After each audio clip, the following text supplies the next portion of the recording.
Hello everybody, welcome into my latest live video. It is the 1st of August, 2024. It is Thursday. My name is Carey Holzman. Thank you guys so much for joining. Thank you for all the members joining us in the chat room.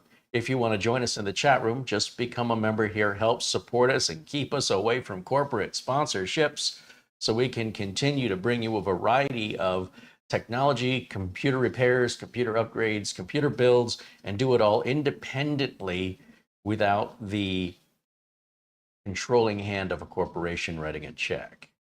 And as long as we can remain independent, well, we'll keep making as many videos as we can afford to make, and that's all because of our members. We thank you so much. And of course, our friends at Acronis, who make backup software and imaging software, our friends at RoboForm, the password manager, and our friends at VIP CDK deals. These are not sponsorships. These are discounts for you guys, 30% off.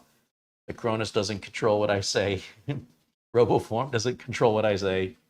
VIP CDK deals does not control what I say. These are real products that I use in my real life tech business. I'm going to use them regardless. I reached out to these companies and asked if they'd offer you a discount, our viewers, and they have agreed. So see the video notes below this video for more details. And if you're interested in any of those products, we have individual videos that we have done interviews with these companies, except VIP CDK deals because of the language barrier. We have full walkthroughs, as well as with VIP CDK deals selling Microsoft Windows license keys. We show you how to get a legal copy of Microsoft Windows from Microsoft, and then how to activate it using the VIP CDK deals key. Same with Office. We explain what a password manager is with Simon from RoboForm. We walk you through everything. And yeah, if you don't have a password manager now, or you're looking for a better one, you need to check out RoboForm. These products all have free trials. Again, I'm not paid to tell you any of this. I'm just putting it out there to try and help you. It's like you throw somebody a life preserver and they're like, hey, this thing's made by Acme Company. They're just paying you to throw me a life preserver. Okay, then drown. You know, I don't know what else to do. The internet is a crazy place. Now, today, I have a review for you. And we've slowed down the number of mini PCs we've reviewed here. They were super exciting as they were new and very inventive. And now a lot of them are just kind of the same thing with better upgraded internals, but otherwise not much new added. But one of the companies that continually comes out with new innovations is our friends over at Minisforum. And Minisforum has a number of brand new machines that they asked if we'd be interested in reviewing. And I took a look at them and I said, yeah, you know what? These are interesting. So over the next, well, throughout August, we'll probably be looking at about one mini PC a week, likely for Minisforum, because they have so many new ones. And we don't want to bring you the information too late, but we also don't want to flood you with just nothing but mini PC reviews. We've got other content from networking, Wi-Fi routers, computer builds, all coming up this month. And as we're moving out of Studio B into Studio A, we're trying to get things cleared out. And there may be a disruption in the broadcast schedule when all the cameras and monitors and backgrounds all have to get moved to the new location. And then all that has to be completely wired up. In fact, I brought over a camera and a tripod and a microphone and battery chargers and an HDMI cable and a power cable for the camera and a tripod head for the camera. And I set all that up and I started thinking, how can I test broadcasts from here? I'm going to need a computer, but I can't use that when I'm using it. I have the old streamer, but it doesn't have a capture card in it anymore. And if I take the capture card out of that one and put it in the old one, then I can't stream from here anymore. I could use one of the backup streamers, but I put them all at Studio A, which is a long drive to go and get. And then even if I have the computer, I don't have anywhere to put it. So I guess it would sit on the floor. So then I also need a keyboard and a mouse. Where would that go? I also need a monitor so I can see what the heck is going on. All this to just do a test broadcast. So if I move a table into there, I have to clear the table out so I can get this table in. So, not quite sure how I'm going to pull this one off. there may be a disruption in the broadcast schedule. On a day I normally broadcast, we may temporarily, and I'll let you know ahead of time. We may temporarily need a few days to get all this set up. And then once it's set up, there's lighting and sound issues that we'll deal with after that. But it is a lot of work and there's a long way to go. So just a heads up on what's going on over there. Of course, I could just pick up my phone and do a live broadcast, hold the phone. I wish I had a selfie stick because the phone, I can't really hold it far enough away. And I could live stream in the current state of Studio C. However, I really don't want to do that. So again, if I had a selfie stick or a tripod head or something that could hold the camera steady, I could at least talk to you from there and kind of give you an idea of the space. But yeah, a little in over my head on this one.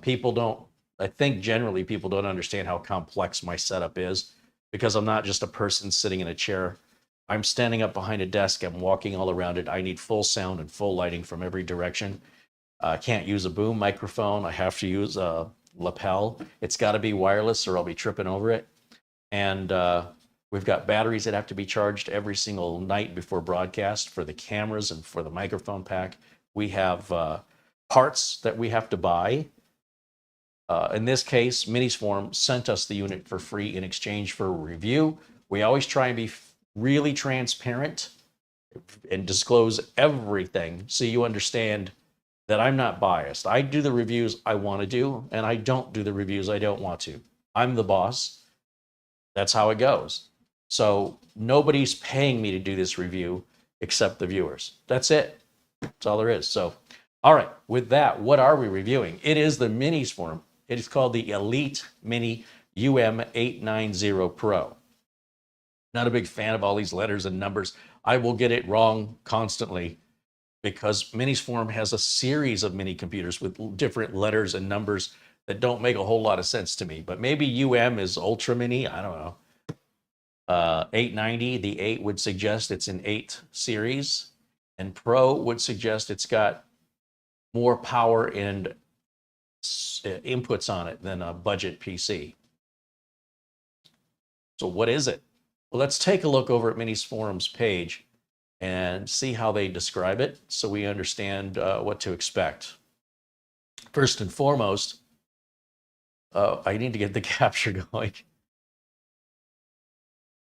Here it is.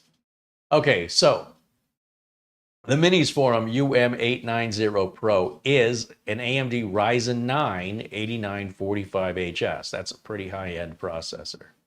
They offer it in 3 configurations. You can do it with bare bones, meaning you put in your own RAM, your own storage, and your own operating system. And you can pick this bad boy up for $479. That's a really good deal.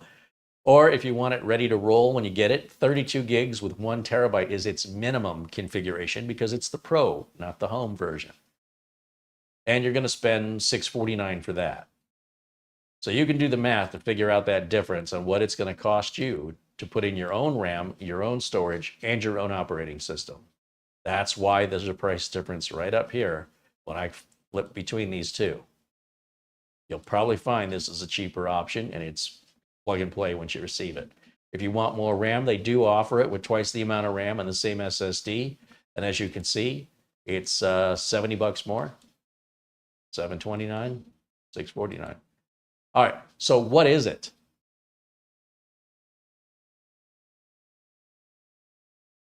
This is a very powerful mini PC. This can be used for production purposes. I could take this mini PC, easily plug a USB capture card into it, and that can solve my PC problem with regards to temporarily setting up broadcasting in Studio C. I wonder if I still have one of my old USB capture cards laying around. This will easily handle that. Now, Minisforum is also selling an eGPU dock, an external graphics card dock that can plug into the back of this for those of you who need an external or want an external graphics card using the Oculink Port. It says it supports quick disassembly. I suppose this is going to be another one of those rubber feet that are stuck on with adhesive that we have to peel off to get to screws. which I despise. But once you do that, it looks like there's super easy access inside to your RAM and to your storage and possibly your wireless card. It says it has 2 DDR5 SODIMM, that's laptop style, 5600 megahertz RAM. It could support up to 96 gigs of RAM. That's two modules that are 48 gigs each. That's the largest size you can buy. It's not a limitation of the machine. It's a limitation of the RAM manufacturers. That's as big as they've been able to get it so far. This number may change in a few years. It can also install 2 M.2 2280s that are Gen 4. And it can do them both at the same time with a maximum capacity support of 8 terabytes. So once again, the reason they say 8 terabytes is about the biggest SSD you're likely going to buy is a 4 terabyte. If you put 2 of those in there,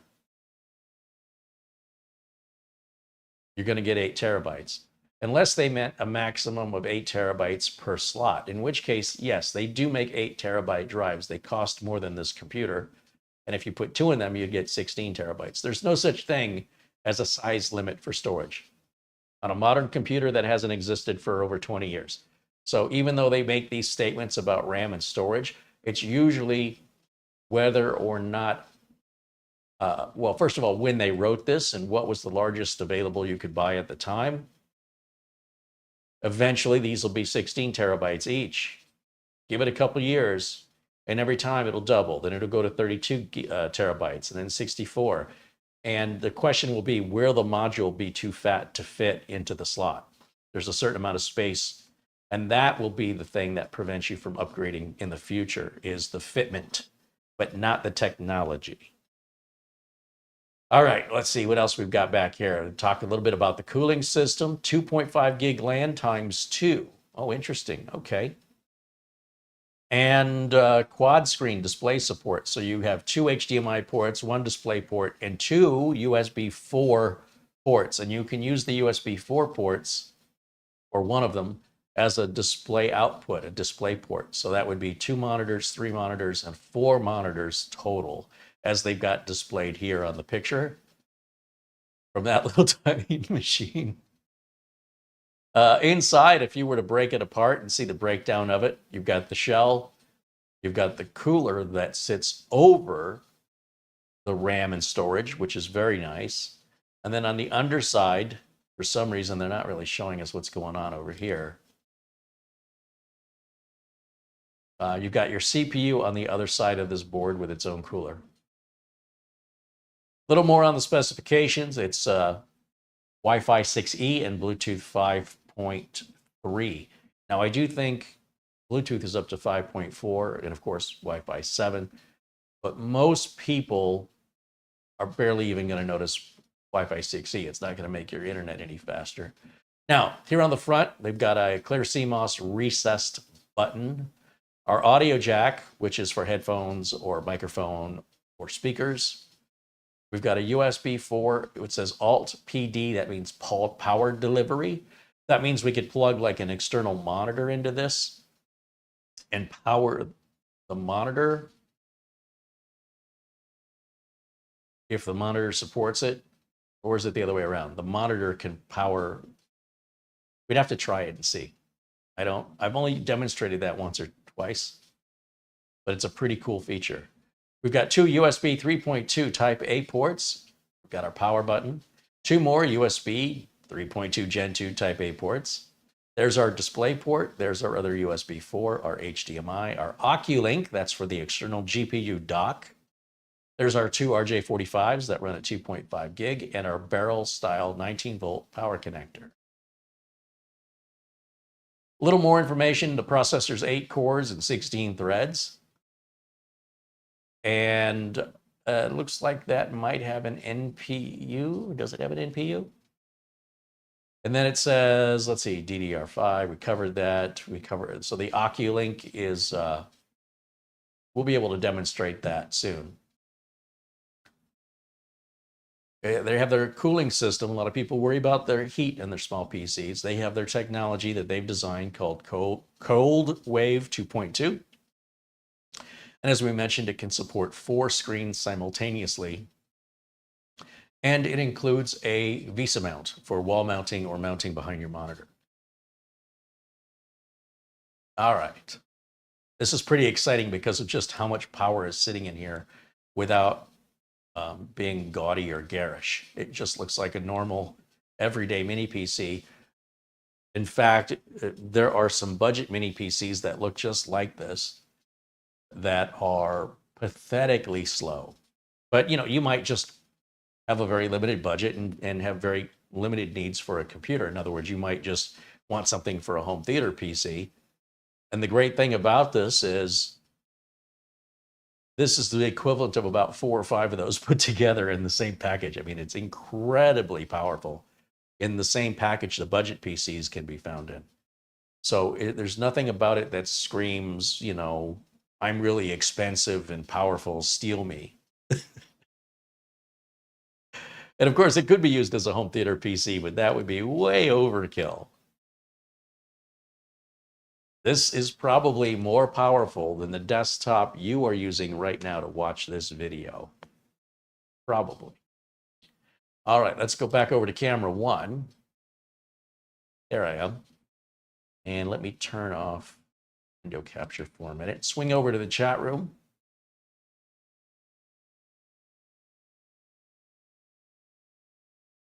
Let me say hello to everybody, and then we're going to do our live unboxing.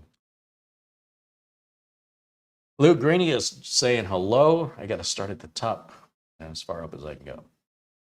Brad Revel says hello. Frankie B says hello. Madman Dark Jedi saying hello. There's Scott and Charles Purdy. And Goof and Doman 2000. Ray Gallagher. Mark Baggett. Steve Mercur. Jamie McGregor. Squishy. Mark Gaines. Daryl Loftus.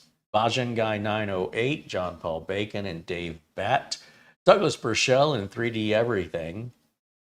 Ron Barnish saying hello. Ron Barnish said he just replaced the cooler on his PC after he saw our Mugen 6 review. And the Max 10 with the Mugen 5 was 90 degrees Celsius. And with the Mugen 6 with the dual fan, his max temps were 76 Celsius on a single multi-core test, and the single core test was 66 degrees Celsius. So again, with the Mugen 5, he reached a max 90 degrees Celsius on the, I'm guessing he's talking about Cinebench R23. So he got max of 90 on multi-core and a max of 90 on single core. Changed out the Mugen 5 and the Mugen 6 with the 2 fans.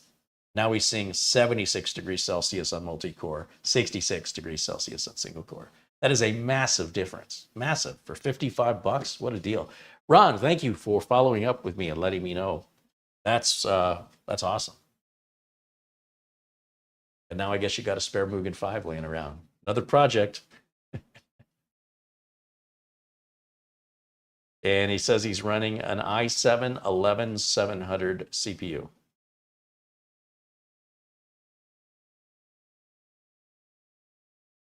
Shamim Kashmir says hello. There's Jack Kugelmass, David Graham, Captain Blinsky, James Carter, all popping in saying hello. Welcome in, guys.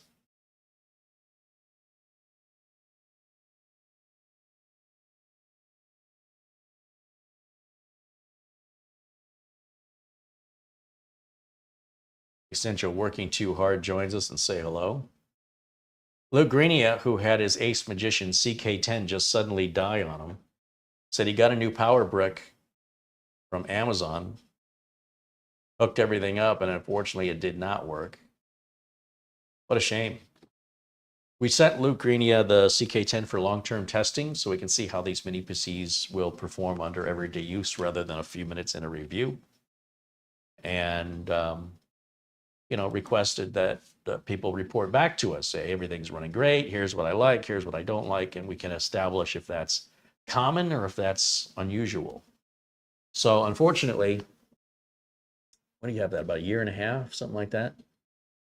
We probably had it 6 months, so he probably 2 years old, and it failed. So the reason for the failure could be bad RAM, bad power brick,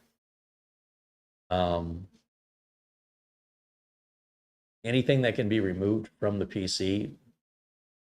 So if you need, take out all the RAM but leave one stick, take out the solid state drive and replace the power brick and unplug everything but a monitor. And then you plug that in and see if you get a power on self-test. The other thing you can do is if you have a bad battery, that might be giving you grief, but those units might be very difficult to get to the battery. And the long and short of it is, units are so inexpensive today, the cost of, say, Luke mailing that across the United States back to me for me to fix it, if it can be fixed, just to turn around and mail it back, is a good $100 minimum in shipping fees. So I'm sure FedEx would like that. They're going to make money.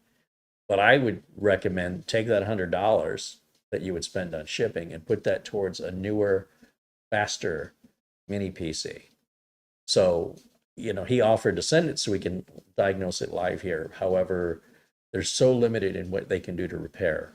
And if there was any kind of a brownout or power spike that occurred while it was on overnight, it may have damaged a component on the board. So it's really hard to say if it's repairable or not. It's probably, when you're buying them this inexpensive, you pretty much, you know, rely on your warranty. Once your warranty's out, unless you spent, you know, $1,000 for it, it's probably not worth spending money and time to fix it. But it's up to each person to make that cost benefit decision. Not to mention a new one will have a new warranty. But I appreciate the update. I'm sad to hear that the new power supply did not fix the problem. Sometimes it's something that simple, but you have to. The good thing with Amazon is you can always return that one you bought free. So thank you for the update.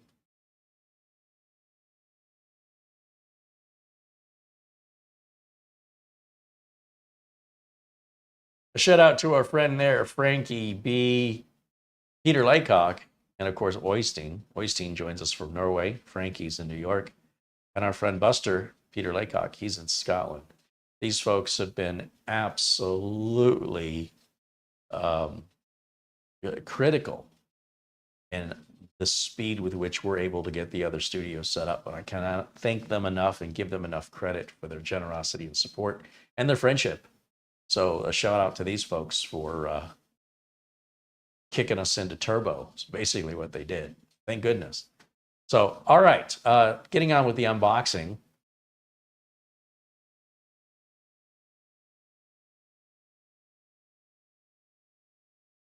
Right here. Here's what the box looks like. What's interesting is if you buy the budget minis from just about anybody, a lot of times they just come in a plain box with no writing, like they're trying to shave every penny off. So you know, well, you can get a good idea that if they spent time designing a really nice box, it's probably something really nice in the box. And if the box is just a plain box with no writing on it, you probably bought a budget or used refurbished machine. Not always, but I'm just saying.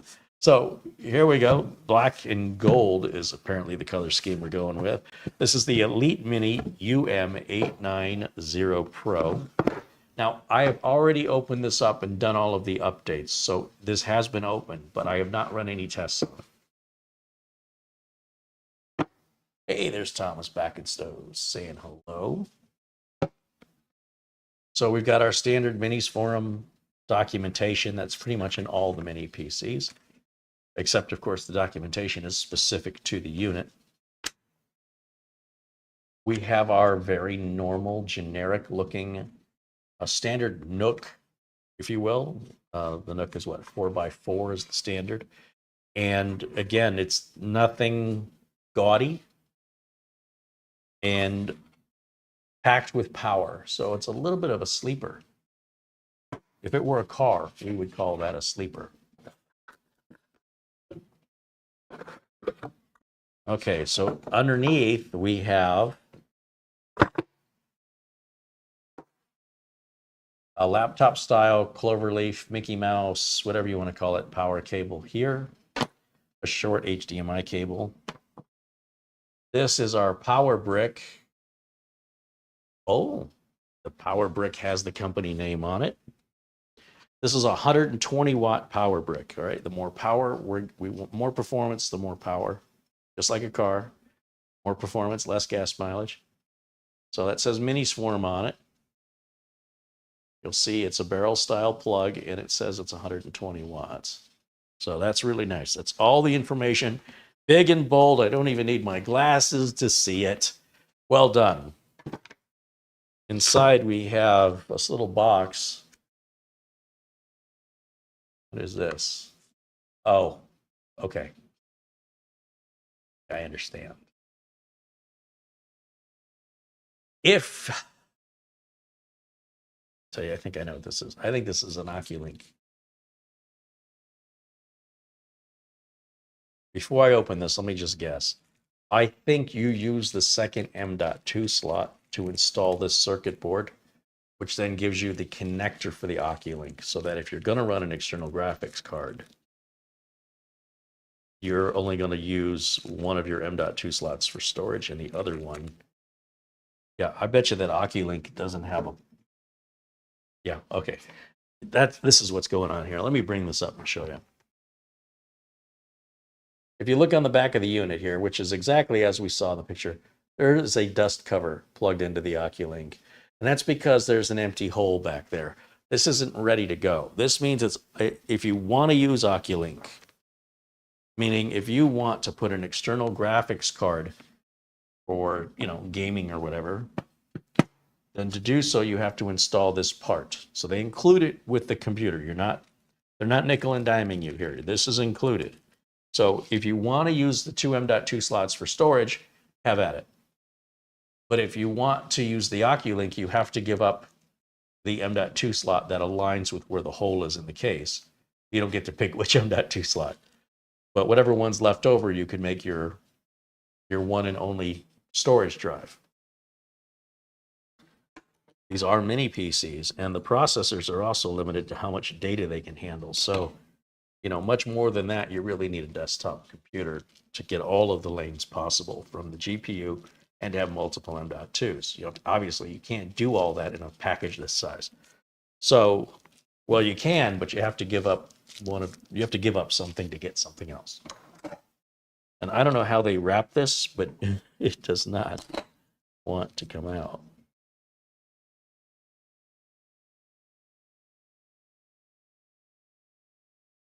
Oh no.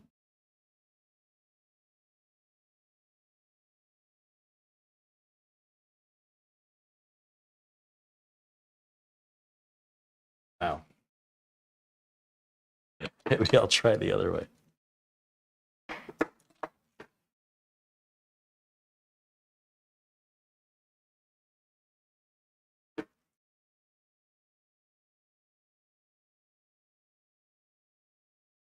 Wow. It is. They've wrapped it, and then it's got like a sticky adhesive that's really stuck. I mean, it's like an envelope stuck. So I'm tearing this before I can unwrap it. All right. So there's not a whole lot to this. Let me bring this up to the camera, and I will show you. So you would plug this little guy right here into your M.2 slot. That will align with that hole, and then you will secure it in the same way you secure, if this were an SSD. Kind of looks like an NVMe SSD, and it's got that little extension on it that'll reach out through that hole. And now you will be able to hook up an external GPU. So what does that mean, hooking up an external GPU? Well, what we have here, and we'll do a separate video on this because I think it deserves it, is an Oculink graphics card docking station. And so you're going to have to power this because your graphics card needs more power than this can deliver. So you're going to need some external power to power this. You're going to plug whatever graphics card you want into it. Make sure you're providing enough power for it. And then you're going to run a cable called an Oculink cable from the dock to the Oculink port, and you are going to get what is probably the best external graphics performance you can. The problem is, if you put a really high-end graphics card in there, the Oculink is going to bottleneck it. Oculink is as good as we got right now. It's not going to give you all the lanes of the PCI Express bus the way an internal graphics card would. So set your expectations accordingly. And that's true of all external graphics card docks. The data transfer rate going through USB or going through Thunderbolt, it's okay. You go to Oculink, it's about as good as you can get today, and then there's probably going to be some new connector. Eventually, in time, you'll be able to get the full bandwidth of the graphics card. Right now, that's not possible to do unless you actually had a PCI Express slot that you could use. So this emulates that and then runs it through the Oculink port. And so you're limited by the bandwidth of the SSD, right? So anyway, that's what that is. I think, what is this, a DEG1? Maybe I can pull up the Minisforum page about the DEG1 and give you some product shots.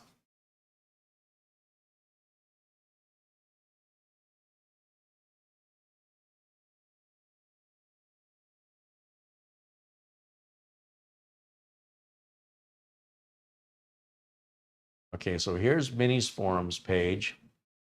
And let me see if I can share this with you. Capture. Okay, so this is what the dock looks like. It's actually an attractive looking dock. You see it's got a power cable, like a big motherboard power cable from a CPU that you have to provide that. There no other pictures?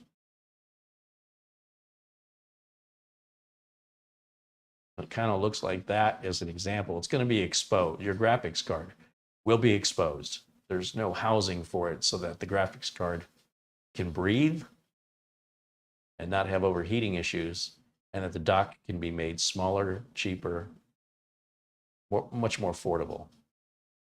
It is PCIe 4x4. That's the slot. So you're looking at up to 64 gigatransfers per second. And it says it's a lower performance loss, but there is a performance loss no matter what when you put the graphics card external. There's a built-in signal amplifier chip for more stable high speed, minimalist design, widely compatible with unlimited length of video cards, supports the RTX 4090 and AMD RX 7900 XTX. Follow the main power switch of the host computer to start, saving electricity and worry. And yeah, that's what it looks like. And as you can see, $100. So when we talk about gaming, I always say it's an expensive luxury.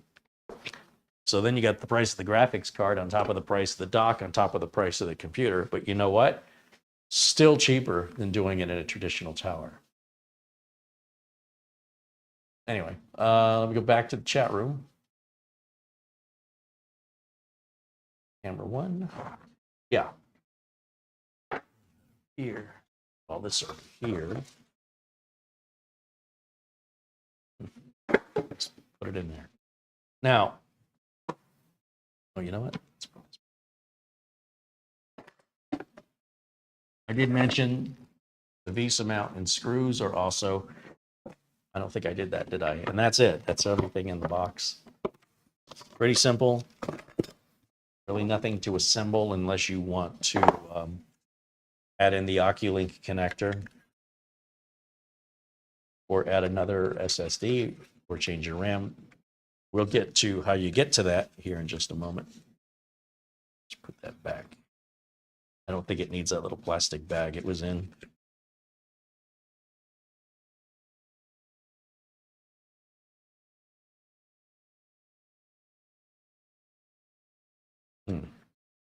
This box is just barely big enough to fit it.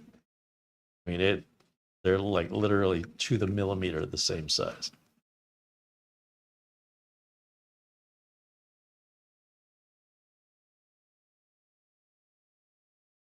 Okay, so we'll throw that back in there. All right, get this out of my way. Let's plug this bad boy in and see how it performs. Now, as I mentioned, I went ahead and Went through the out-of-box experience, the initial setup, went through Windows Update, made sure we were all current. And I think that's all I've done to it. So we still have to run all of our tests. So let me grab my Cloverleaf Mickey Mouse style laptop power connector right there. Plug that in here. And I need, let's see, internet.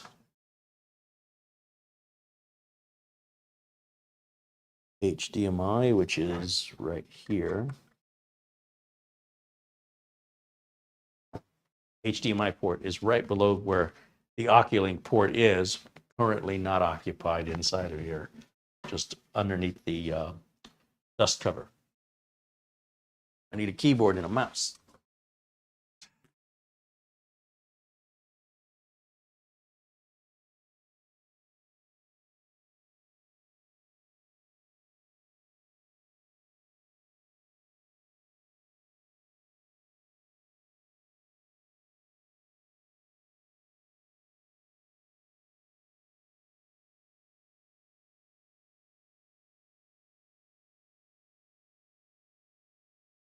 Icarana said, if anything, they should tell you which GPU is best before experiencing major battling. So you should be able to do the math. You know what I mean? Like, they can't tell you which graphics card is best because we don't know what games you're playing at what resolutions and what frames per second. It's like they should tell you what you should have for dinner. Like, how do they know what you even like to eat, how hungry you are, and what you can afford? So when it comes to stuff like that, it's a simple question of math. If you're buying a video card that does so many gigatransfers per second, and you know the dock is limited to 64, you just check what your video card's capable of. If the video card is more than 64, you can figure out you're going to have potentially a bottleneck if you're even transferring 64. You may not be. You might be, one of the most popular games is Sims 4. I think if you look at what's trending right now, I think Sims 4, is it? Sims 6? Anyway, it's like one of the most played games right now. And no reviewer is testing any video card performance with that game that's really, really popular right now. They're testing games that other people just aren't playing, right? They don't have the popularity. So why do they do that? I don't know, but that's why I don't test games. There's too many out there. And some require different benefits of different graphics cards to perform better. And since they don't know what you're playing and how you're setting it, they can't tell you if you're even going to have a bottleneck to begin with. But with regards to the possibility of having one, you can do the math. So what you're asking for is an extraordinarily impossible question to answer. Which graphics card is going to bottleneck on me depends on how you use it. It may not bottleneck at all. So just because it can, let's say, for example, you get a high-end GPU, it's super fast gigatransfers, and now it's limited to 64. Why are you assuming that you're going to bottleneck it? What makes you think 64 is not enough? That's where I'm concerned. Like, why did your anxiety jump right to the bottleneck without any example? So it's going to be different for everybody. All right, let me plug my keyboard in and we'll turn this thing on. I appreciate the question, but it's a little oversimplified. It's a way more complex solution that's not going to be the same for two people, likely. So, all right. Get this turned around so you can see it. And then let's go over to our HDMI port. Here we go. And I'll put myself in the corner. Let's go ahead and turn it on right now. We can see what the boot time is. So right over here, like that. All right.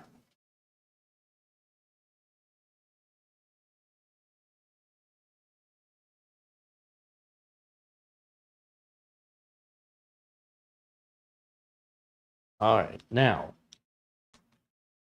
there is your actual cold start boot time, live and unscripted as always. This is an unmodified from the factory Windows OS installation.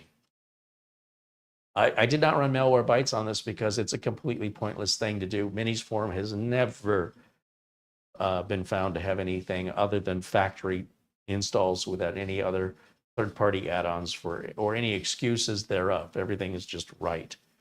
Now, that might bite me in the butt one day, but I have complete trust in Minisforum, and I keep spending 2 hours scanning the system, and it never finds anything. So after a while, it's like, yeah.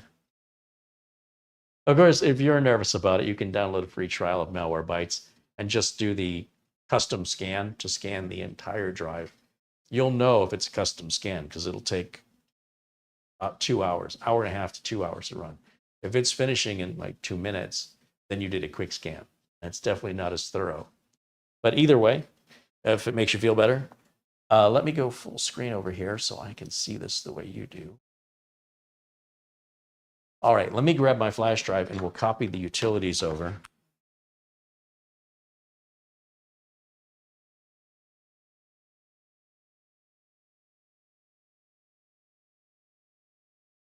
Oh, I gotta grab the right mouse. That would help me.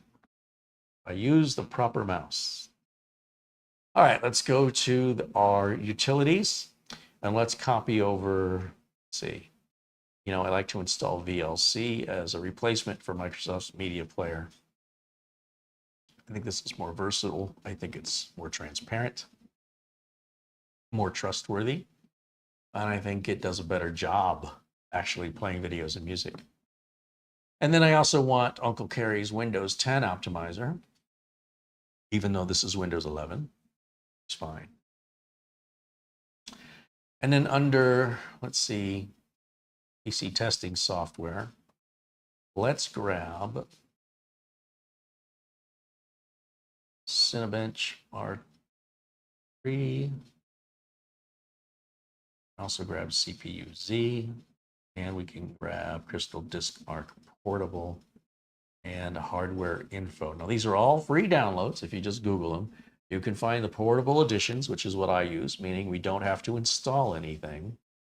I am installing VLC, but VLC is not a testing program. The testing programs I don't want to install and leave anything behind with regards to system files or registry entries. And with that, I can simply pull the flash drive. You don't have to eject it. Either way is fine. As long as the flash drive is not reading or writing something when you pull it, fine. So the first thing I want to do, I suppose, is let's take a look at Crystal Disk Mark and see what performance we've got from the factory 1 terabyte SSD. So again, out of the box, no optimizations, just Windows Update. In fact, let's check our Windows version and make sure we're up to date. We have, okay, there's all of our hardware, right? The Ryzen 9 8945HS with Radeon 780M graphics, 32 gigs of DDR5. That's probably 2 sticks of 16. It's Windows 11 Pro, not Windows 11 Home. So Minisforum is back to installing Windows 11 Home or Pro, depending on the level of machine that you're buying. This has Pro written right on the box, so it's intended for professionals or people that have more extreme demands or demands that are likely in line with working, you know, as an employee. So we need to start watching that on these Minisforum computers because some will have Home and some will have Pro. And it's likely going to be obvious when you see the prices and how they're designed, which ones are designed for home use and which ones are designed for pro use, and likely will have the equivalent to Windows pre-installed. So we're on 22H2. Oh, sorry, 23H2. Good. Everything, it looks good here. If we go to the device manager real quick before we run the benchmark, click manager. Let's see who makes those network cards. It appears Realtek. It makes these cards. These are the Realtek Gaming 2.5 gig cards. The Wi-Fi is made by who knows? I don't know who that is. But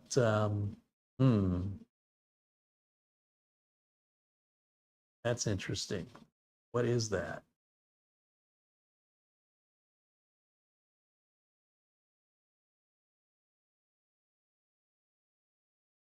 Oh, it's a MediaTek. Okay, it's MediaTek. Phew, I was getting a little worried, like, what the heck is this? All right, let's go ahead and run all the tests on the SSD, and we'll see what our read and write speeds are under these scenarios. And while we do that, I'll take some questions and talk to you guys here in the chat while we're waiting for this process to finish. 4808 is Gen 4 speeds, so anything from 3700 to 7400 falls in the range of Gen 4. So it's definitely right down the middle of, well, a little below the middle of the performance possible with the Gen 4 interface. But that means you're going to spend nearly twice as much money on the exact same drive, right, at 1 terabyte, exact same capacity, just to get that speed up more. How much do you want to spend? And that's what it amounts to. And will you even notice it? Most people don't. But 4800 is insane. 7300 is, at some point when something's moving at a certain speed, you can see it, right? If I throw a ball to you, you can see the ball coming and you can catch it. If I shoot an arrow, you probably can see the arrow as it flies. Fire a gun, you probably can't see the bullet, it's too fast.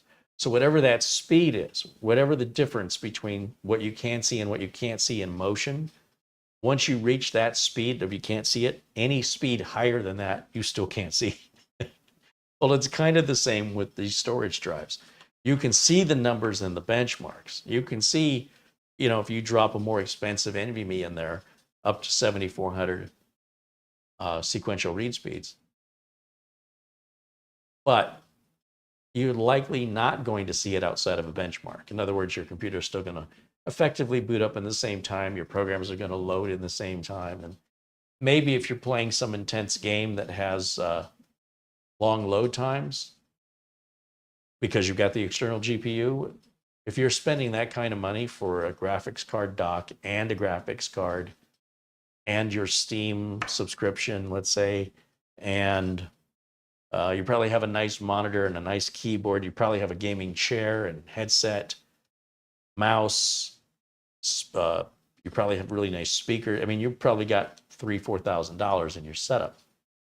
And if you're that person, you know, all the power to you, you're certainly more than welcome to change that out for a faster drive.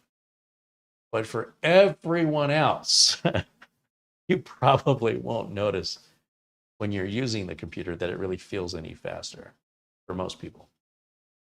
So that 4800 is nothing to sneer at. It's very, very fast. Well, also keeping the price of the machine down, I should say. John Roger joins us, says hello. Welcome in, John.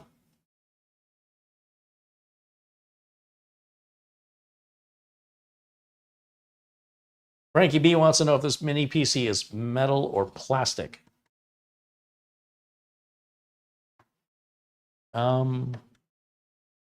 Sides feel metal.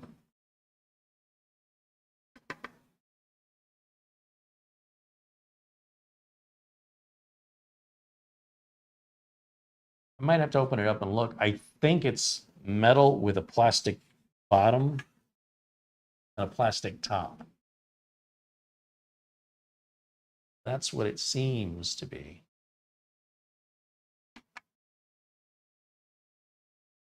You have to open it up, take a look. We'll do that here shortly. In fact, I should hook up this other camera while we're waiting for this test to complete. I don't have the overhead plugged into power and the battery in it.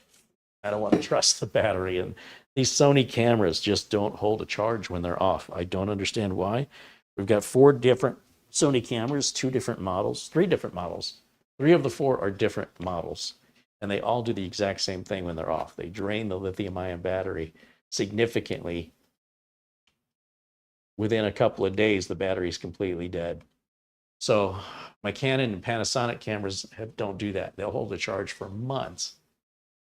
I don't know what's going on, but it's a nice camera, so I will just make sure it has power and not rely on the battery. In fact, over at Studio C, I'm hoping to have a better solution as well.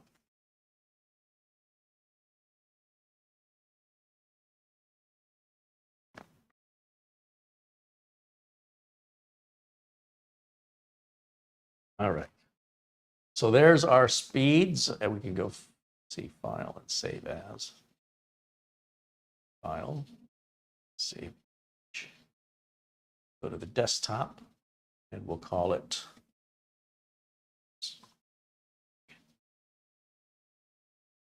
Probably need to take my glasses off. Another issue I need to fix, Studio C, is the distance between me and the monitor. Okay, we'll call it.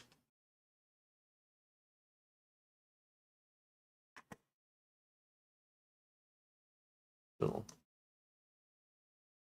mark. Is it right there? Perfect. Let's take a quick look at what our our temps are, rather, with the CPU, just as we've been using the machine and it's been sitting here. I'll go start there, close that, open this up a bit. Ah, oh, I meant.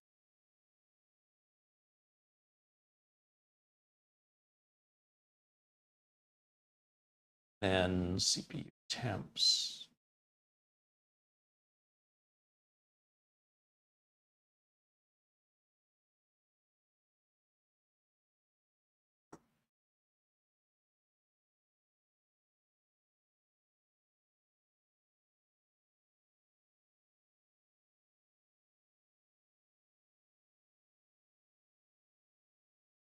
Core temperatures. I think that's where we want to be. Oh, it's running nice and cool. Oh, I like that. Okay. That's the graphics card. Hold on. Where's my CPU temp? CPU package power.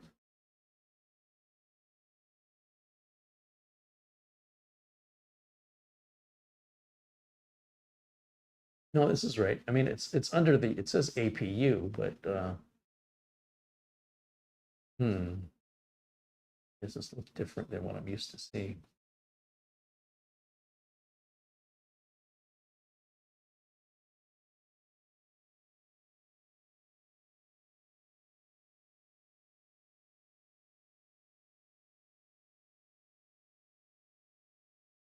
It just says CPU.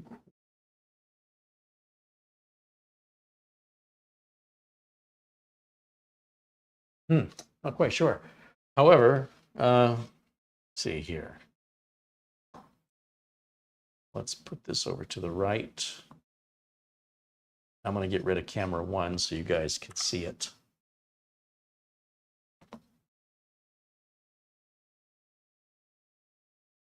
And then let's start Cinebench R23. Again, this is a portable program. No installation is required.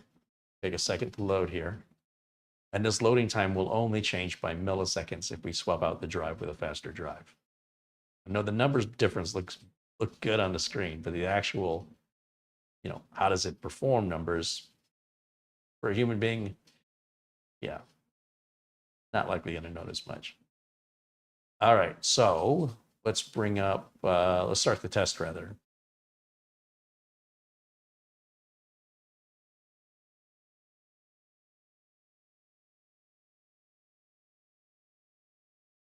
Thanks.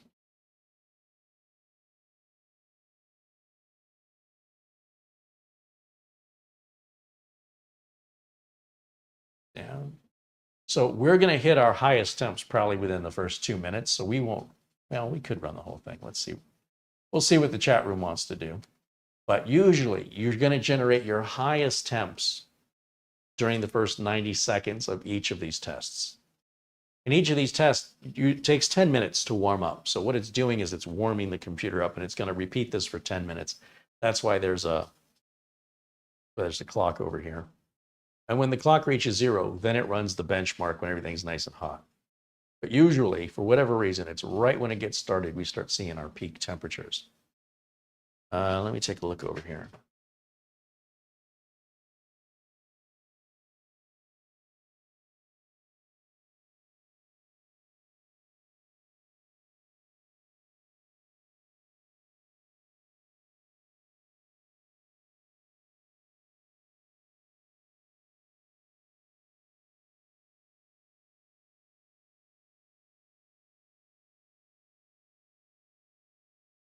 There's our GPU temperature here.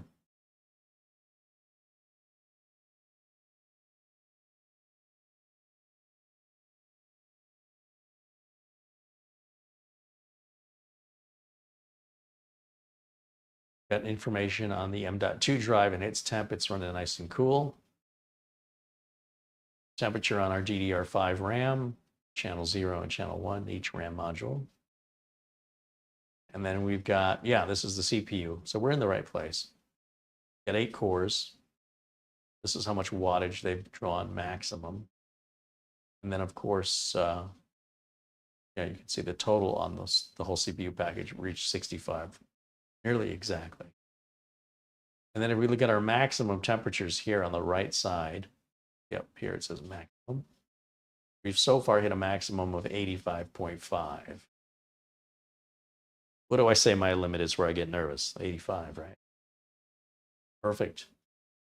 So this test is already run for over 2 minutes, and I think that's the best we're going to see. But if you're interested in seeing what the actual score is going to be, we can let it finish. It's just that we have to stall for time, waiting for this to be done.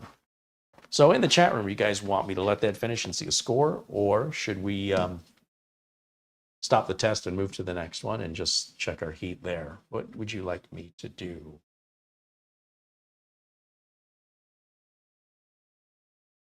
Frankie B says, let it go and really test it. Okay, there's one vote.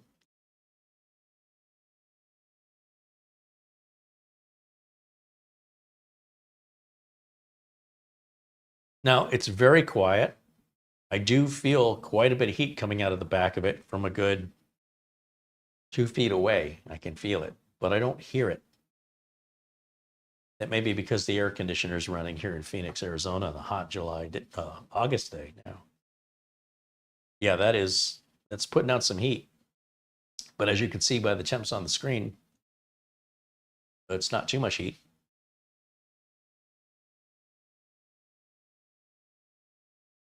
Patrick Manny says hello, and there's also Jose Lopez saying hello, Anthony Pete. Welcome in, guys. Jose Lopez wants it to stop. Mark Gaines wants it to go. We've got 2 goes and 1 stop so far. Squishy wants to know where's a good place to download Cinebench from. Just Google Cinebench R23, and you should find the first link. If it's not a sponsored link, should be the link you're looking for.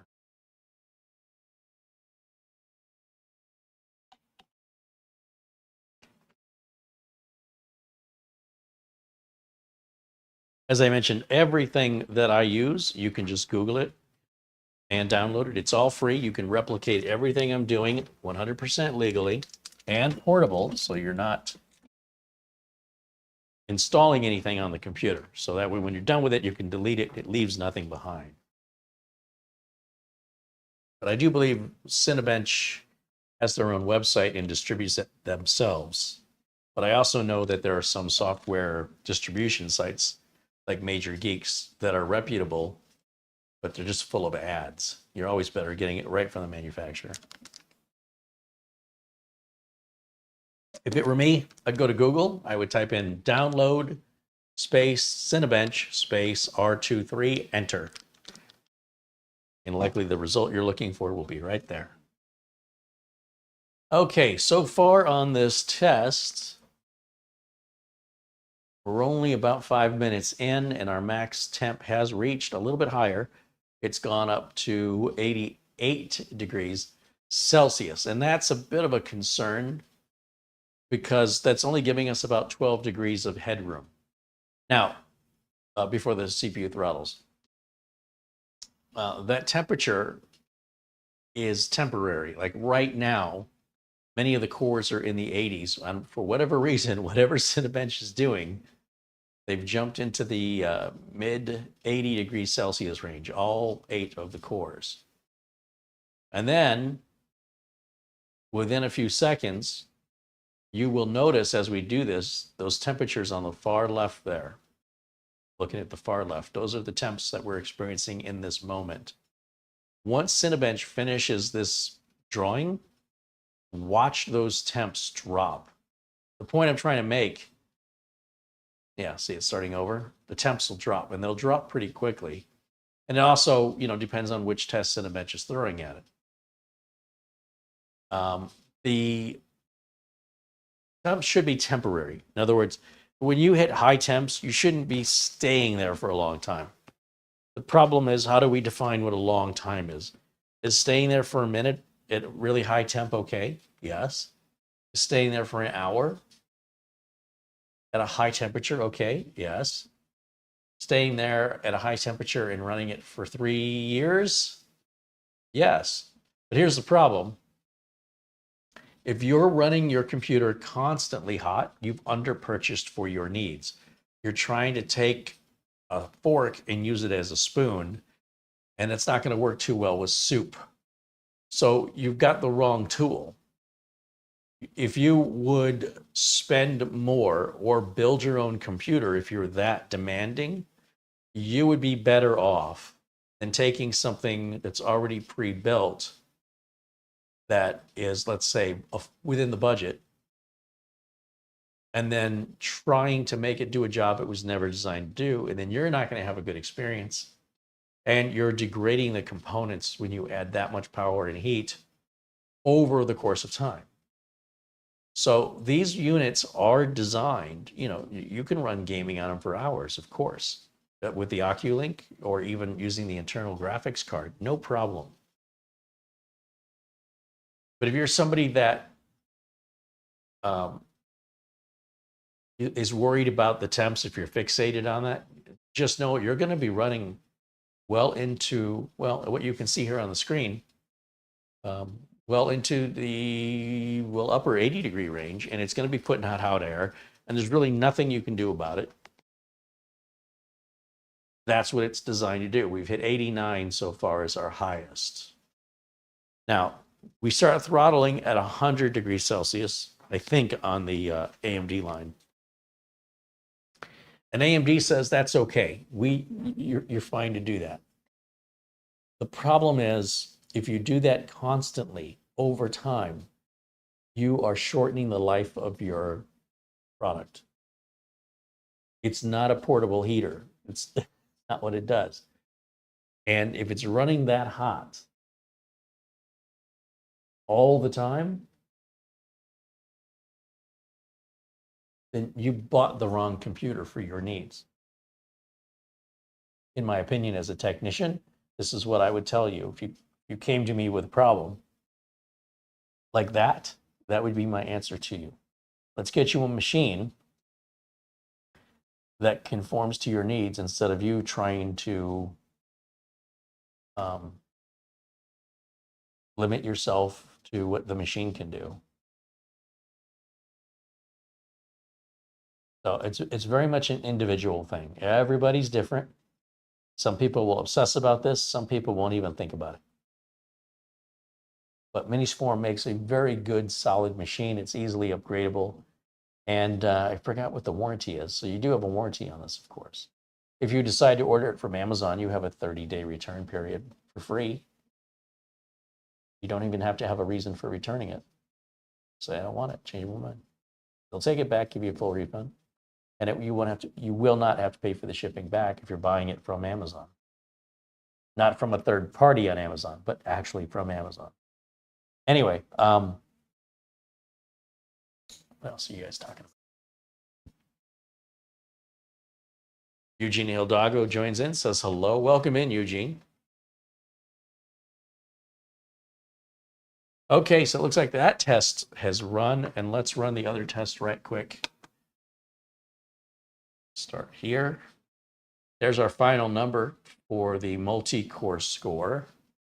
And again, you can download the hardware info utility here on the right and Cinebench R23 and run it on your machine and compare it to the results of this little tiny computer and compare the size of this computer to yours and compare the cost of this computer to what you've got into yours and look at the scores. So you don't have to take my word for nothing. I'm not trying to sell you anything. I'm trying to give you a point of reference so you understand how much power is in this little package. All right, let's see. I got to walk up over to the screen here so I can see these temps. It looks like we have hit 90, so we're 10 degrees away from a throttle.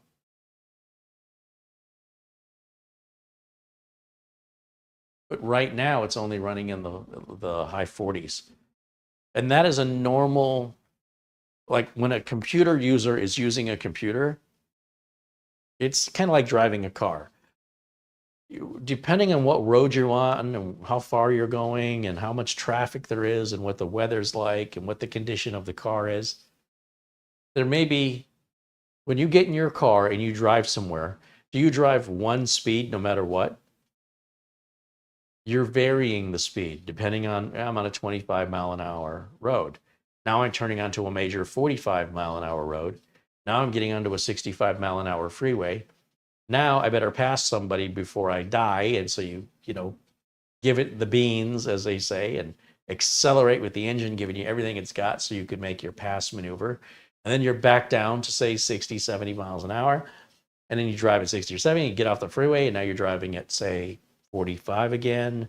Then you have to come to a stop at every light, and you're just idling. Well, that's exactly what your CPU is doing when you're using your computer.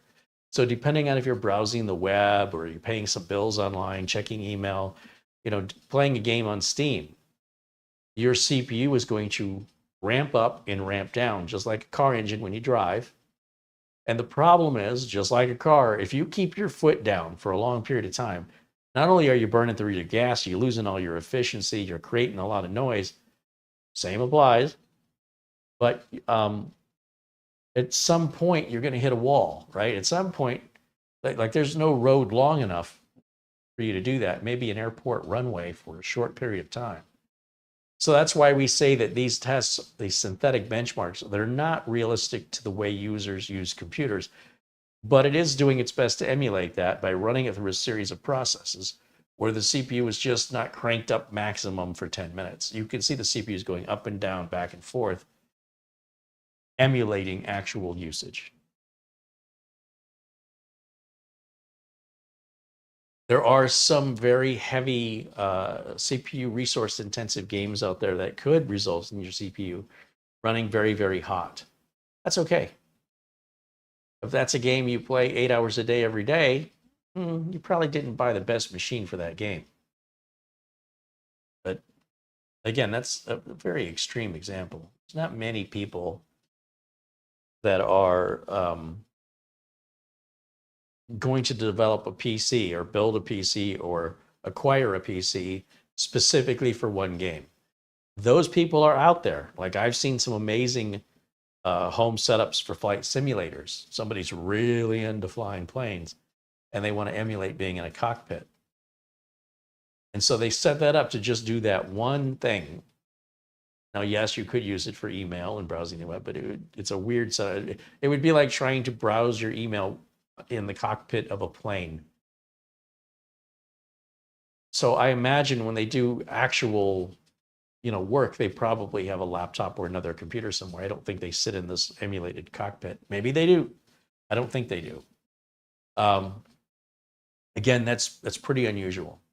So if somebody's playing a game that they're so into, that's the only game they care about, make sure you buy the right hardware that's going to optimize with that game. Even if it means you got to spend a little bit more, over time you'll spend less. You'll end up with a more reliable machine and a better gaming experience. But, the fact that there's just not that many people that would do that. All right, so after about 5 minutes, still the highest temp we're seeing is 90 or 89.9. However, the PC is not crashing. It's not getting loud. As far as I know, we are not throttling yet. I think we have to hit 100 to throttle. And throttle just means it slows it down. It's like when they tell you you've got unlimited bandwidth on your cellular phone, but you really don't. Once you reach a certain amount of data, they slow you down. Same with, if you're paying for 2 gigs of data a month, let's say, you're paying for 2 gigs of high-speed data is what you're doing. And then after you use that 2 gigs, then for free, usually on the cell phone companies, you have unlimited data, but it's very, very slow.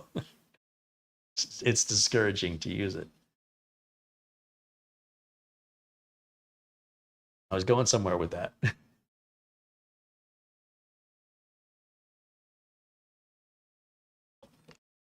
Patrick Manny wants to know if you've used Cinebench R24. Well, here's the problem, Patrick. If I use Cinebench R24, how do we compare the results with all of the previous Cinebench R23 results we've collected? So if you wanted to know how does this machine run compared to the one I did with Cinebench R23, they're not the same test. So all those previous tests I've done would be useless as a comparison for the new test I'm doing. So for consistency, by keeping everything the same, we can go back 2 years or whatever, 6 months, and running the same test on all machines, even if it's not the latest version, still getting an accurate comparison, side by side, same situation, same software, different hardware under the same circumstances with these results. So that's why if I switch to R24, we can throw away all the R23 results we have ever done because they're meaningless now when we're comparing it to the new stuff. And, that's the problem with testing. Now, at some point, I'll have to do that. At some point, Cinebench R23 just won't be enough. So when we reach that point, we'll change it.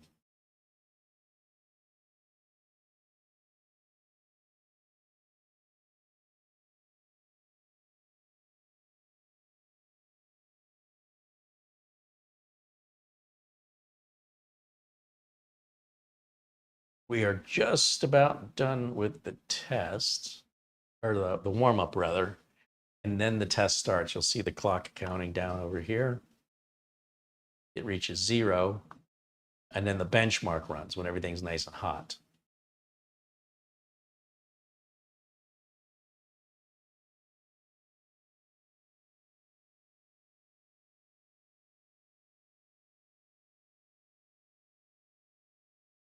Tomorrow, Friday's show, we are live again at 1 o'clock Pacific time, 4 p.m. Eastern. We're going to do part 2 of the Johnsbow build. Do you remember the Johnsbow build? We started that a couple of months ago. Well, come to find out, the Johnsbow build supports the back-connected motherboards, the motherboards that have all the connectors on the rear. I did not know that. So tomorrow, we're going to take the motherboard out of the Johnsbow, take the heatsink off of it, take everything off of it. And I've got an Asus motherboard with the back connectors. And I've got a CPU. We can either move the CPU we've got now. I've got another like 13600K or something I can throw in there. And then put it all back together. Of course, what that's going to do is it's going to leave me with a motherboard and CPU, which means I have to use them, which means there's going to be another build. So I'm trying to get rid of these, or finish these builds. And sometimes I have to purchase parts to finish them. And then when I'm done, I got all these leftover parts that I can make another machine out of that I didn't want to do. So it looks like we've got a few builds coming up here in August, and hopefully we'll get through all of them. But tomorrow, part 2 of the Johnsbow build, which should hopefully complete it. Should be able to reassemble everything. And I'm highly motivated because I want to take it over to Studio C in one piece. I don't want to lose any pieces or screws because there's about 12 different computers in various stages of building or repair that I have to find the panels and make sure they're all closed up so they're easier to transport. Nothing gets scratched or damaged. And as I mentioned, no little parts that are included with each specific case falls on the floor and I don't know where it goes. Yeah. You know how many parts there are when we put these things together. All the screws you'll be used. I don't want them to get mixed up. So I'm highly motivated to get these builds completed so I can move them to Studio C. Expect to see more builds in August for that reason. All right. You guys in the chat room, what CPU are you running on your computer? An AMD? Which AMD? An Intel? Which Intel? I'm kind of curious here in the chat room, what's your average, what our average viewers, how old, I suppose I want to say our average viewers' computers are, or how new. So if you want to share that with us, I'm just waiting for the test to finish. And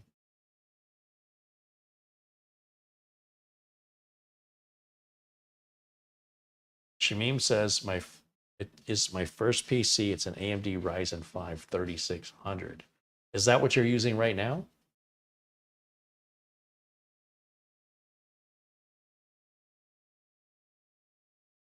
It's a good chip. Patrick Manny said he's using an i9 10900K watching the stream. Yeah, that 4-year-old chip is amazing. Even the 10850K, 10900K, those are even to this day, those are fantastic. That's a really nice machine. Squishy says he's got an Intel 11700, and I think that Ron Barnish said he had an 11700. Is that the K? No, 700 would not be a K. 3D Everything says he's got an Intel Core i9 X7920. Oh, he's got a workstation. Nice. Squishy says his Intel 11700 is the 11700F, which means it's got no built-in graphics. So I bet that was a good bargain price. Charles Eslick said he's got an Intel 12th Gen i7. Richard Palmentier's using an Intel i5 12400.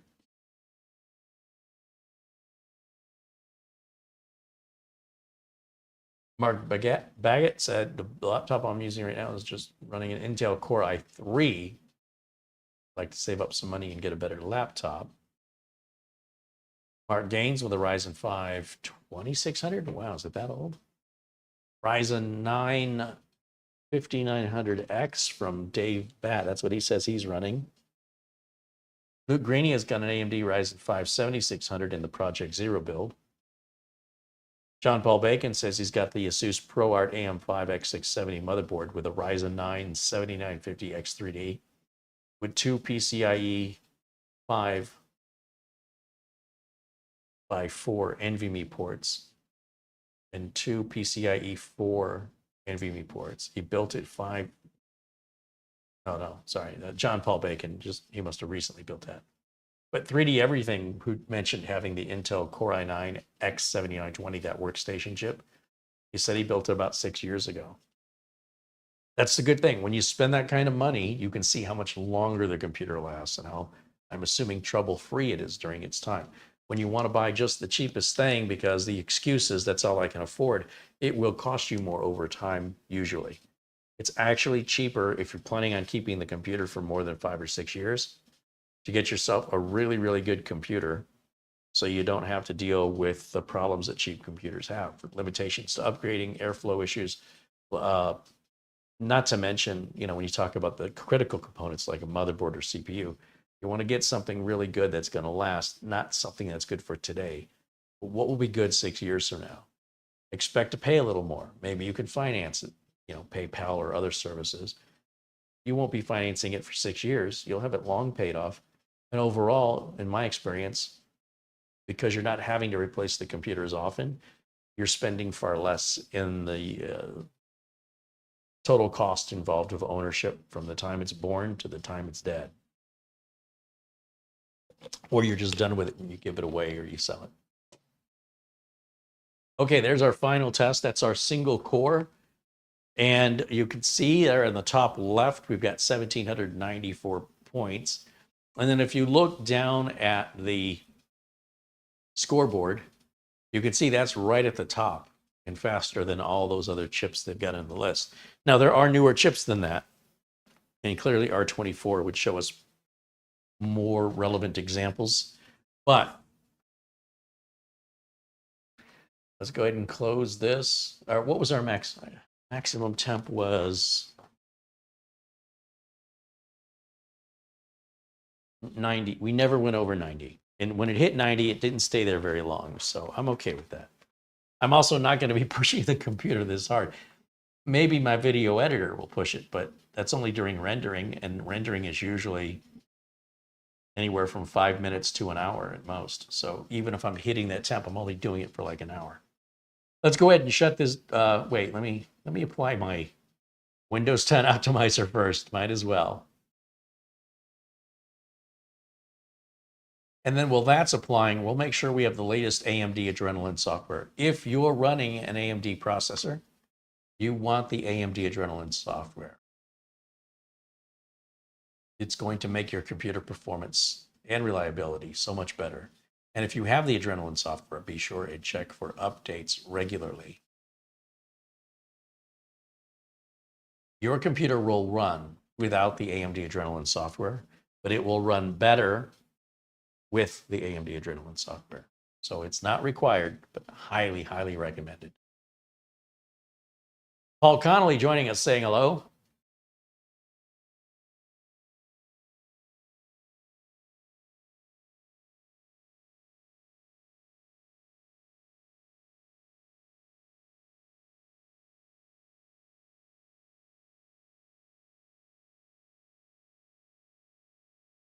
Again, we are live and unscripted. There's your actual boot time right there.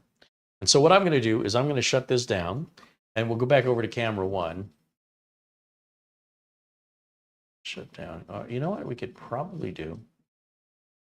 Shut this down and maybe just jump right on over to the close-up camera. Let's see what happens. Hey, look at that. All right.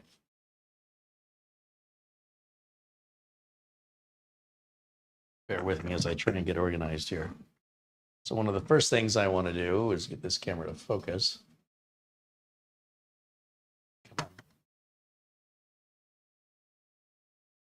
And we're going to unplug everything when we work on the inside of a computer. Turning it off is not good enough. I'm also going to go ahead and take out the USB dongle for the keyboard and mouse, just in case it interferes with us getting the panel off, which I don't think it will, but that's okay. We take everything out. Now, on the bottom of the PC, we've got 4 rubber feet, and I'm assuming under those rubber feet, there's going to be the screws we need. Now, it sure would be nice if they had holes in these feet. I don't know where the screw holes are. Sometimes they're right at the edge. Sometimes they're right in the middle. And getting these up, these rubber feet, because they're attached with an adhesive. Sometimes the adhesive comes off with the little rubber foot. And we need to get something under there to pry it up.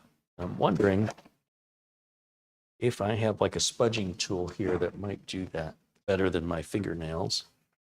A guitar pick would work. I don't play guitar though. So I bought these plastic spudging tools, and they give you a bunch of them because they're designed to wear as you use them. The plastic edges become dull or bent, and then you just throw it away and use another one, and they're pretty inexpensive. But here's what one looks like. Got a flat, pointy tip right here. And then it's got like a flat blade driver here. And if you look closely, it's got a little cutout right there, so you can grab into something and use leverage to pull it up. So the idea is we use this flat end and we try and get underneath the foot. So we want to go straight down and then pull up and see if we can lift that foot up without damaging the case or the foot. We can damage this all day. We got a whole package of these. That'll be a mission for Mara, is to find these and add it to the video notes. Paul Connolly with a 10 Australian dollar contribution. He goes, this is my late fee. Thank you, Paul. Good day.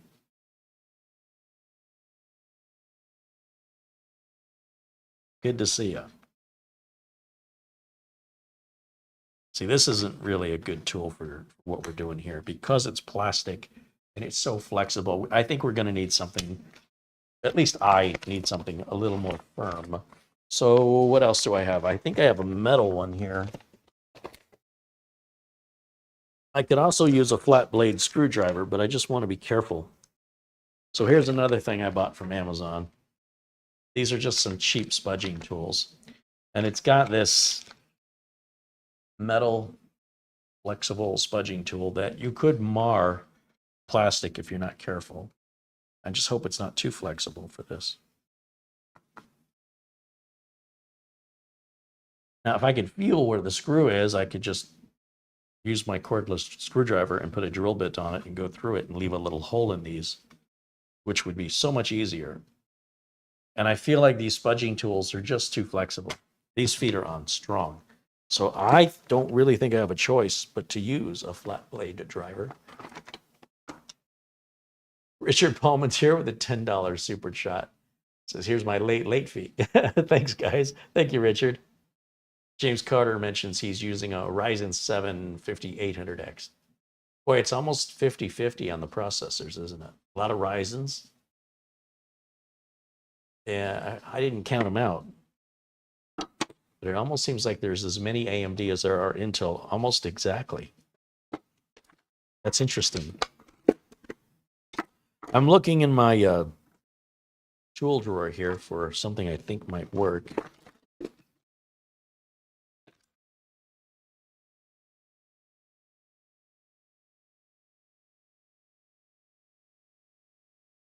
For a while, Intel was giving away this tool with their processors. And this is like a little pen tool. I've never had any need to use it. One side of it is a bit holder that's got a very small Phillips on one end and a very small flat blade on the other end. And that goes in one end of this pen. It's not a pen, though. It's a screwdriver. Like so. And then on the other end, we have the same thing, but the bits are just a little bit larger.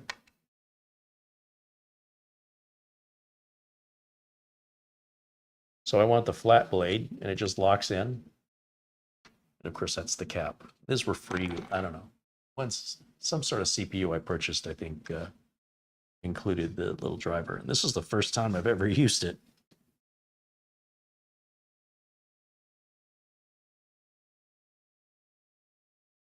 I'm at least seeing the foot come up with this because it's much more rigid.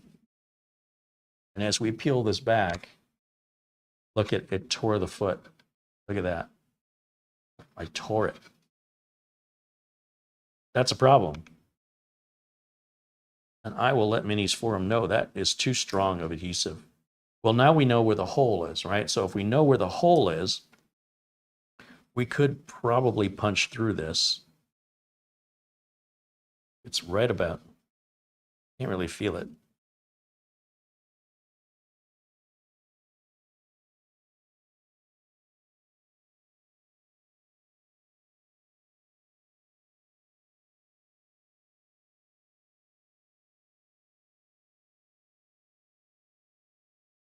Yeah, that adhesive is on there very strong. And you can see that's where the hole, where the screw is. I wonder if I could, let me see. I have some small drill bits. I think I may have already moved them. Maybe I left some. Let's take a look to the dungeon. Let's see. Drill bits, drill bits. I am so good, I already moved those to the new studio. That's how efficient I am. Check one other room. Wah, wah. No drill bits. They are moved. Every single one of them. Moved them. Or I should have. What can you do? What can you do? There's one other place. There's a maybe here. Hold on. Maybe. No. Nope. Nope.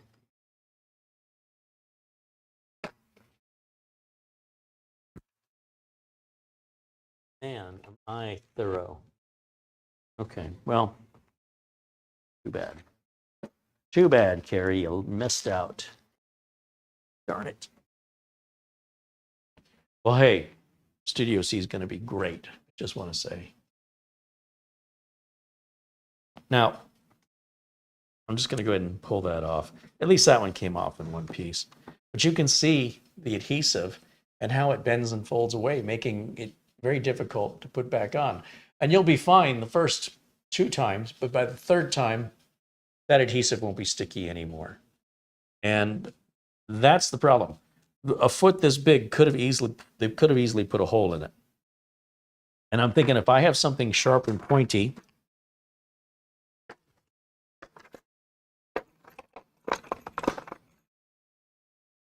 like that, these are like, they call these probe tools. I call them dental picks. And they got little plastic covers on them so you don't poke yourself, because they are sharp.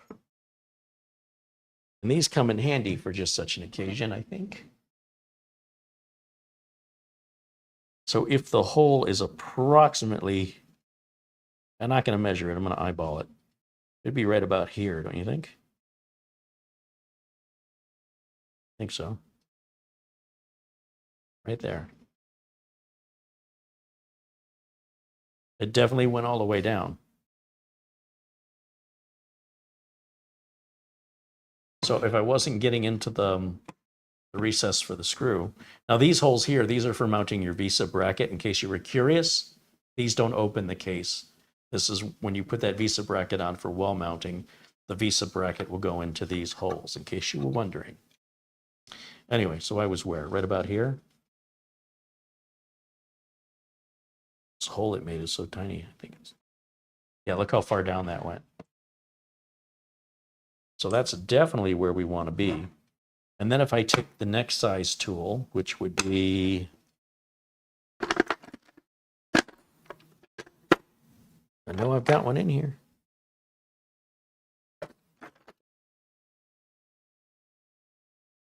Those are probably going to be Phillips head. Let me see. Here, this would be probably perfect. This driver right here. See if Mara can find the driver on. She's going to quit. This is ANEX 1x75. So what I'm thinking is, now that we've got the hole here, can take that out, put this one in, since I don't have a drill bit. And hopefully, you know, if I'm not going too far, I'm hitting the plastic, it means I'm off a little. Hopefully I can find it. There it is, right there. Found it.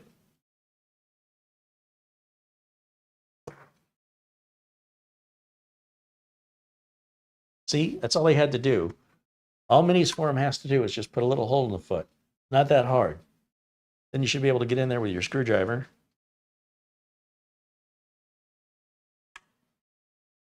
You know what? I don't feel this biting at all.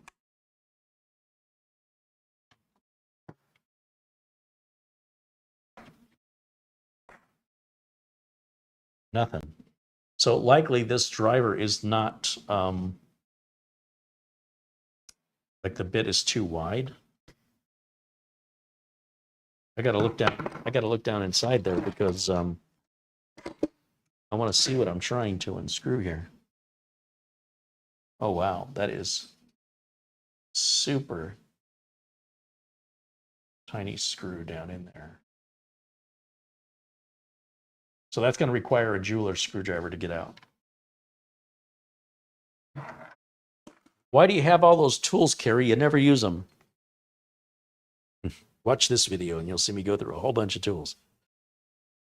Let's do this kit here. I've been going back to this kit a lot. A viewer, I believe Nick Poverman, sent this years ago. And I just was working on desktops. You know, when do you need a precision driver for desktops? And every once in a while, a laptop would roll in. And I would grab from this kit. But I very rarely used it. And now with all these mini PCs, I'm using this almost more than the regular desktop driver.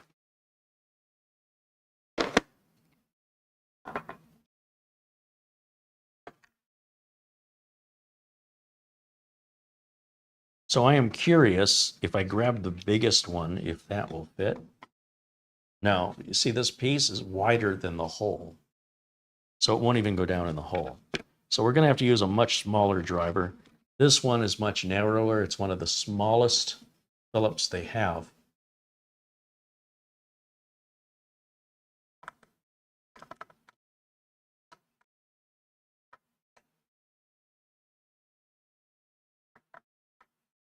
I think it's too small. So we're going to go to the middle one. These three are Phillips, and then these three are flat blade. You get 3 of each. This is our third shot. Is this going to work?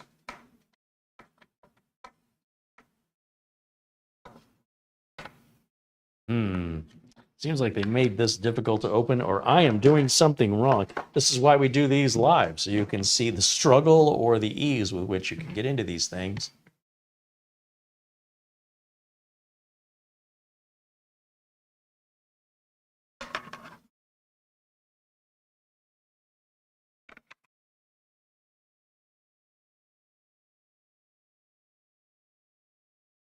Maybe you're not supposed to get into it. Maybe I'm doing it completely wrong. This lid is magnetic and plastic. I didn't realize. Remember, I do all these live, so you get what you get. There's our 2 Wi-Fi antennas here. And then we've got screws here. So I'll bet you everything's from the top. And as far as getting into the bottom, I guess on this model, it's unnecessary. So I'm going to put these feet back on. So it is possible, right, to do a little research before we do the video to see how this opens. But you have to understand that for me, I like to figure things out. I don't want to go to a movie, like a mystery, and then have somebody tell me who done it. You've taken the fun out of the movie. So this is how I learn. I like to reverse engineer things and take them apart instinctively the way we've dealt with, for example, most of the minis that we've had taken apart have the feet covering the screws. So that's why I expected the screws to be there, but it appears, and again, if you just read the directions, but I'm trying to figure it out without reading directions. I want it to be instinctive and obvious to somebody like me that has a history of taking apart machines. And of course, it's not unusual. There are a couple of Miniforums where the top comes off. I think the NPB5 and the NAB7 have the push button top. But there's nothing on the top that tells us that. There's nothing on the top that says this comes off. I mean, that would have been nice. But regardless, we figured it out. That's all that matters. And put these tools away before I poke myself.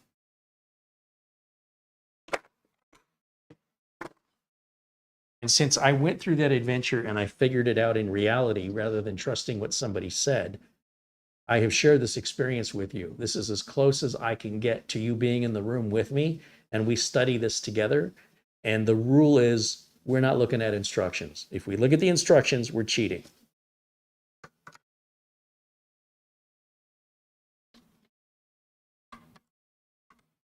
But remember, I'm making an educational video. You may just want to get something done and you don't have time for playing around. That's who the instructions are for. You may not have time to go see the movie, so you'll just watch a review of the movie and then they'll give away all the spoilers and now you don't have to go see the movie. I don't know. That doesn't sound too fun to me, but you know, you do you.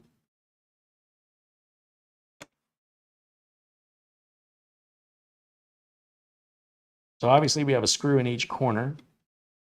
Now, if I was paying better attention, we did look at the break apart, the exploded view of this on their website.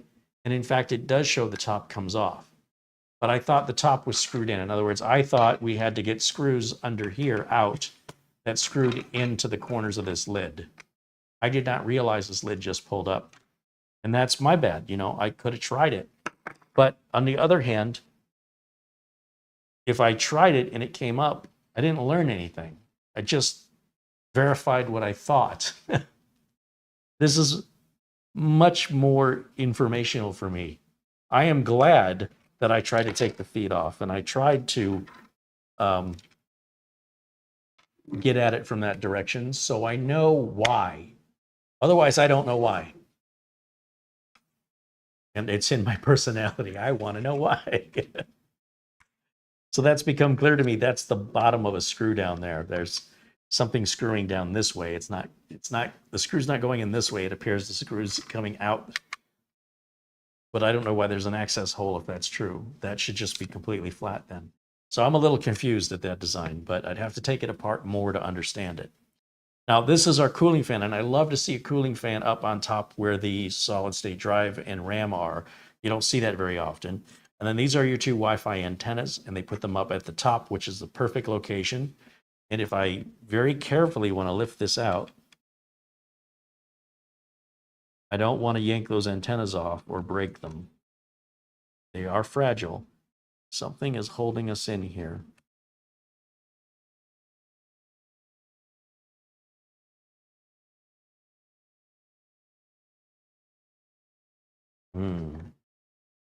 Yeah, I can see how that could be a problem.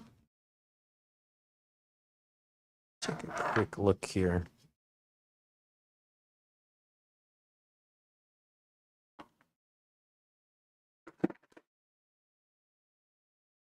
I need my flashlight to see this. Bear with me for a second. There's a bunch of wires. So you've got this antenna wire and this antenna wire. Go one stage lower on that. All right, and they run right underneath here, and they don't give you much slack. And then on the other side, you've got a power cable for this fan. So it is being held in, and you don't want to use force on this.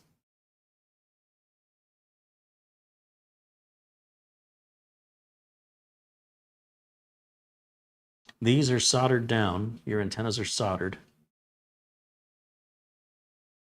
If we go this way, we have a piece of tape here that's keeping the antenna wires out of the way.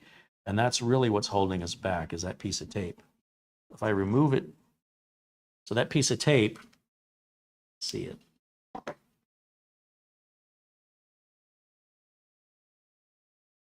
Piece of tape right there, right up against the NVMe heatsink.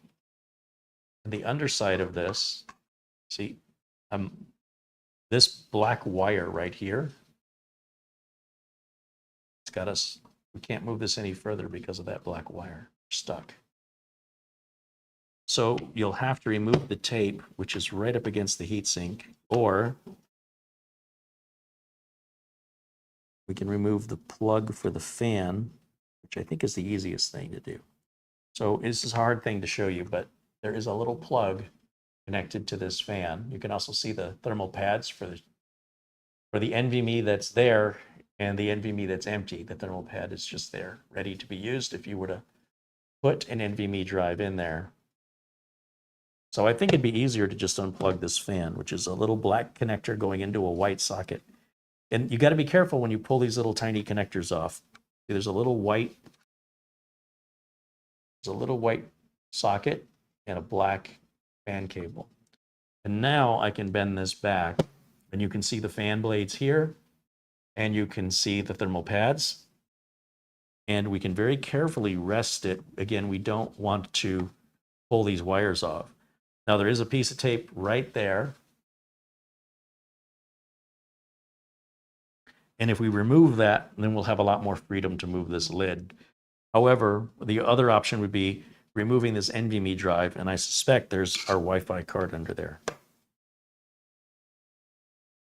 This is your standard Kingston. They use a lot of Kingston drives in these. And what I thought was a heatsink for the NVMe drive is a heatsink for your DDR5 RAM. But I don't know why we're only heatsinking. Oh, so so this heatsink attaches to both RAM modules, the bottom of this module and the top of the module below it.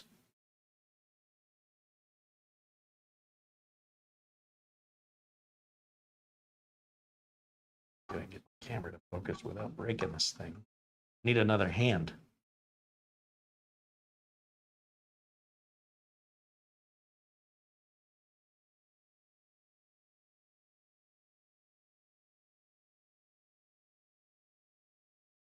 So there's our Wi-Fi card. And so what I'm saying is that black and white wire that's running to the Wi-Fi card, those wires clip on. They're covered with a piece of plastic right now. I have to set this down or I'm going to break it. This little piece of plastic right here comes off, and these wires unclip. Then you can remove the whole lid and push it aside. Or you can do what I'm doing, which is being very careful with it so I don't break these antennas. There's your CMOS battery. And again, you've got two DDR5 modules there. If we wanted to put the Oculink in, we would take the Oculink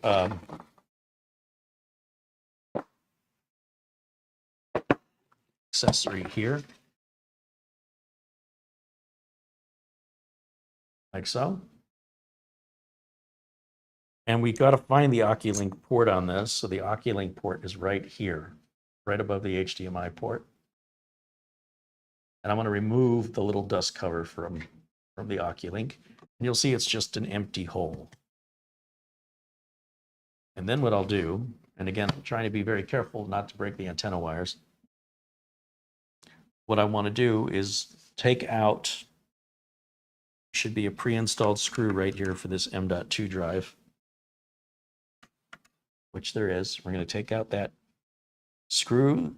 That's just a standoff screw intended to be used for an NVMe drive to be held in, or in this case, our Oculink port.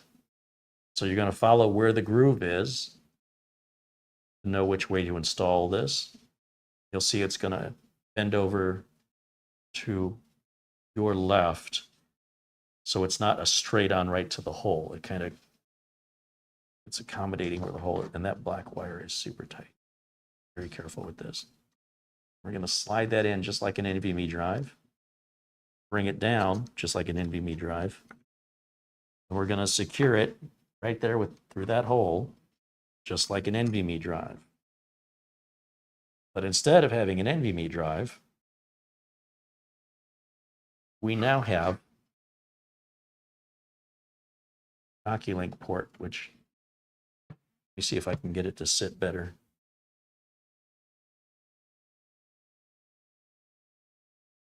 There may be a trick to it. We want to be able to access this port through this hole. So we want to make sure that it's going down far enough. Sometimes you can even push it forward a little bit into the hole to lock it in, but we don't want to pull it out of the M.2 slot. So I feel that when it locks in.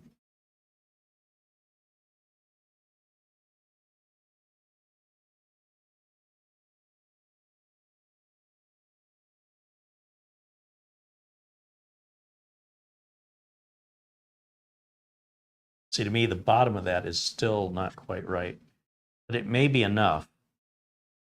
And again, I'm not reading any directions. I'm just going off of the way I think it should be.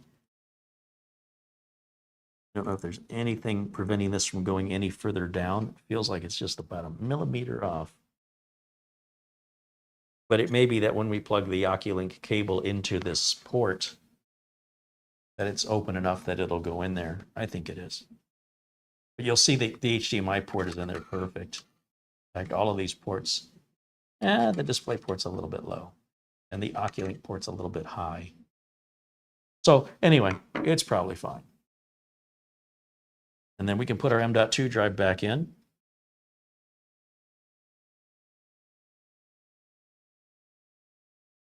Or can we? Time for new glasses, maybe. All right, great.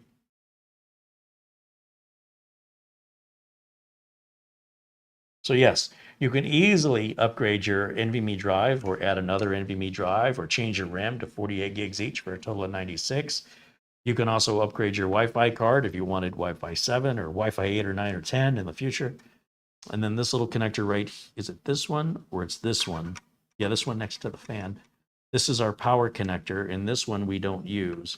When I say power connector, I'm referring to the fan, this fan right here. You have to remember to plug that back in. I love that they're cooling this area. I think that's fantastic, no pun intended. We're going to bring this over once again. And because I didn't unplug these wires, I don't have to plug that light back in. So I'm trying to be lazy about it. don't hold on to these antennas. Try and hold on. So I'm very conscious of this, and I haven't talked about it, but if you watch closely the way I handle parts, you can learn a lot about what I'm not saying. So you'll see me go to grab these and I go, oh, no, I don't want to grab those, because if I break these off, I'm breaking off my Wi-Fi antennas, and they're very fine and delicate. And you know what? I'm just going to grab something else. I wish they had some kind of a pull on this. So I'm trying to, at the same time, I'm trying not to rip off or grab these bases. I also don't want to pull too hard on these antennas and break them or pull them off their solder points. It's just a little teeny tiny bit of solder that's holding those on. And yes, if you break it, you can go get a soldering iron, and if you know how to solder, you can fix that. But better yet, if you're just careful, you won't have to go through that nonsense. Completely avoidable. Once that's reseated, then we can put these screws back in, and you'll see the screw itself, it's a long shoulder, which is great. So you're not, having to go through turning for the entire length of that screw. You're just doing that part right there at the end. That in there. Ron Barnish says the black wire needs to go on top of the card. You think so? Luke Greeny also says run the Wi-Fi wire over the top of the card. Well, you know what? Sorry, guys. I just now saw that. So I'm glad I saw it now. Let's see if that makes a difference with the seating. Because I didn't feel, when I was putting the card in, I didn't feel like something was stopping it. As you can see, just pulling this out,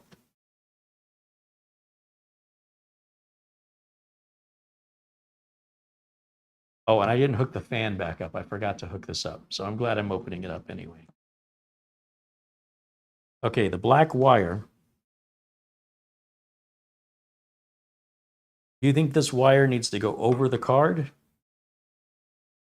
Let's try it. Because black and white wires run together to the card.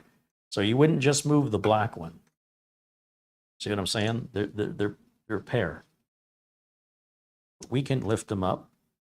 There's the white one. That's one antenna. Being very careful. Try to avoid touching the top of the motherboard if possible. Zoom out a little bit here.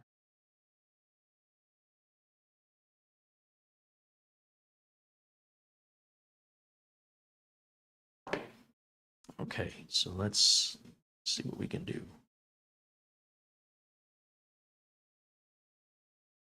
Yeah, I do see how the wires are wrapped around. See, the wires, they're wrapped around the standoff. So this, when we install it, there's nothing under here to go anywhere below the standoff. As long as the wires aren't higher than the standoff, whether the wires are above or below will make no difference, because the standoff is much higher, and that's what's preventing us from getting lower. Not these wires are not in the way.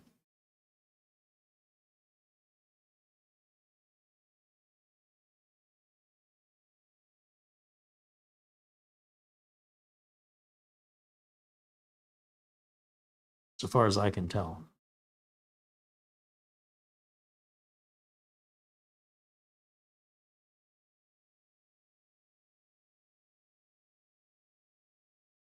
If anything could get in the way, it's this battery. But even I suspect that's still lower than the standoff.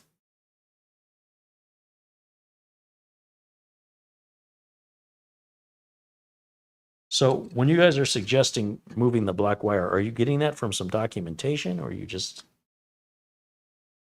making suggestions you think might work?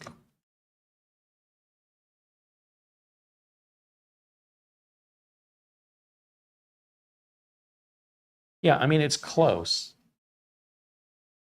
It's just a little tiny bit high.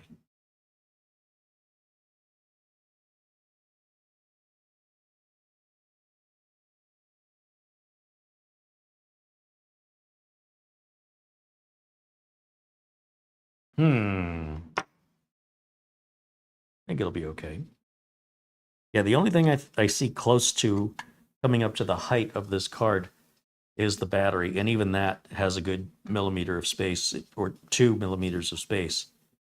So there's really nothing holding this card up so far as I can tell, other than the standoff. Maybe the standoff is loose. Maybe the standoff is just a little too tall.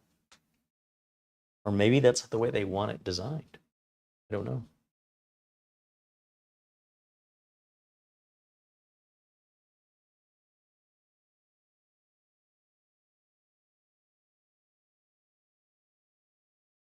See, we're going to bring this over. I will plug the fan in this time. Remember, if you ever see me grab the antennas, once I realize I'm doing it, I let them go. Pay attention to that. You'll see me do that quite often. This connector only goes on one way, and it's going to be a very difficult angle for you to see because, quite frankly, it's difficult for me to see.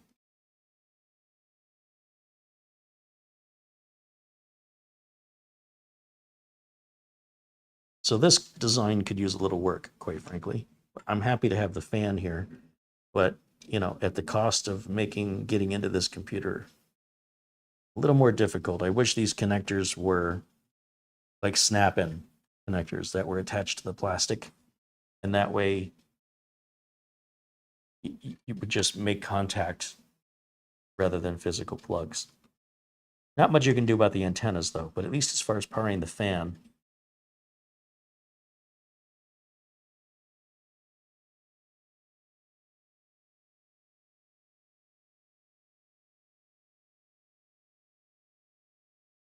you know, I might need my extra strong glasses to even see this. Maybe a downside of a mini PC is you're working basically like on a laptop.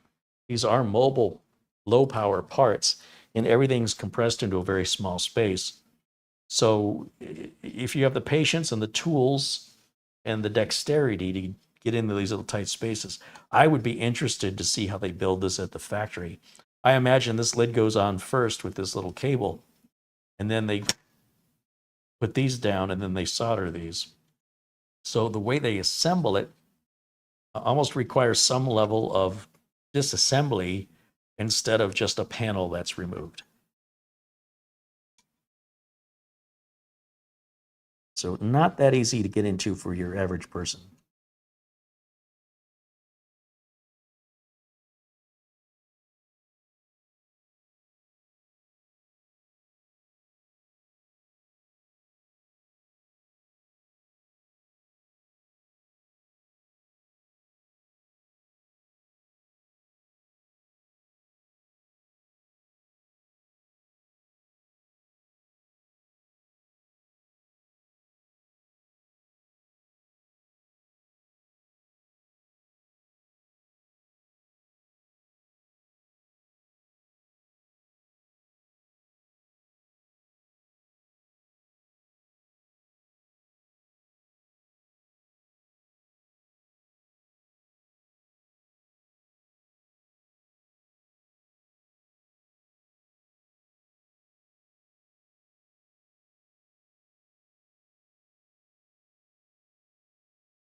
There it goes.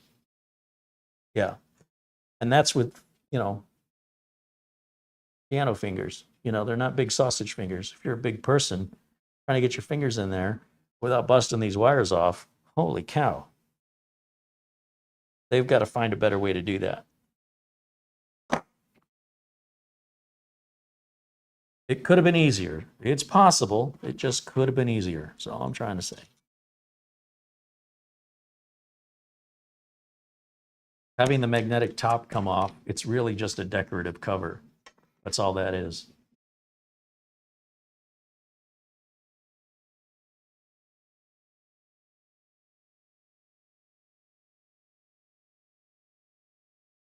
Maybe instead of gluing these down, they could put them down magnetically so you can just pull them up. That would be a nice option.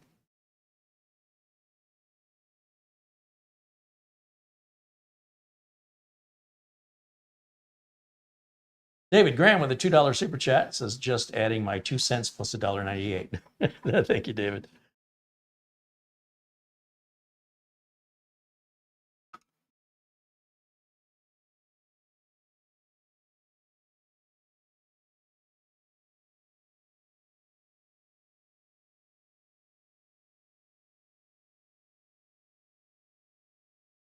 Don't over tighten these.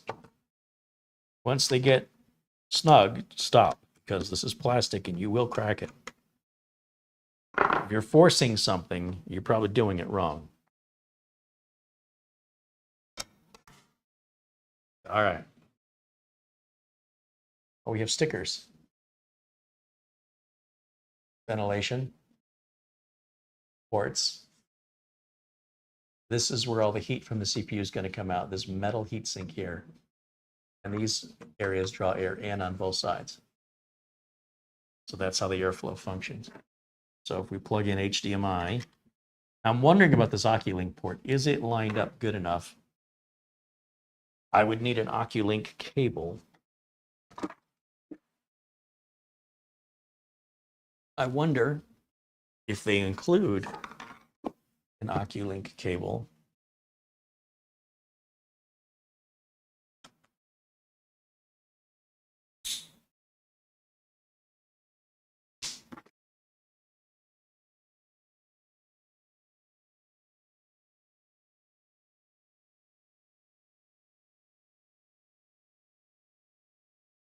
Now, I'm not going to test this, but I mean, I will later, not today. I just want to see if the cable's going to work. I think it'll be fine. I've thought that before and been wrong. So let's find out now. So I can move on with confidence. All right. Here's our cable. Here's our Oculink port.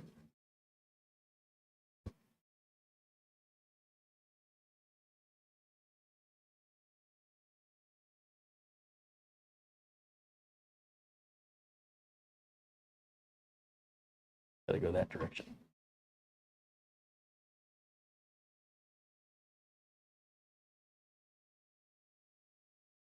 Yeah.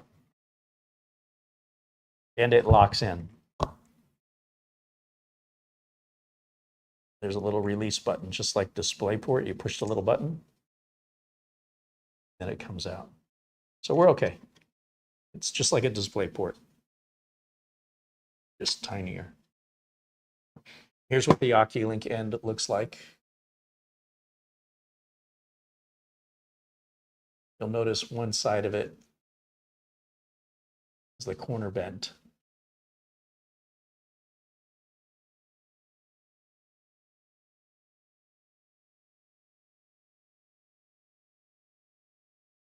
Background.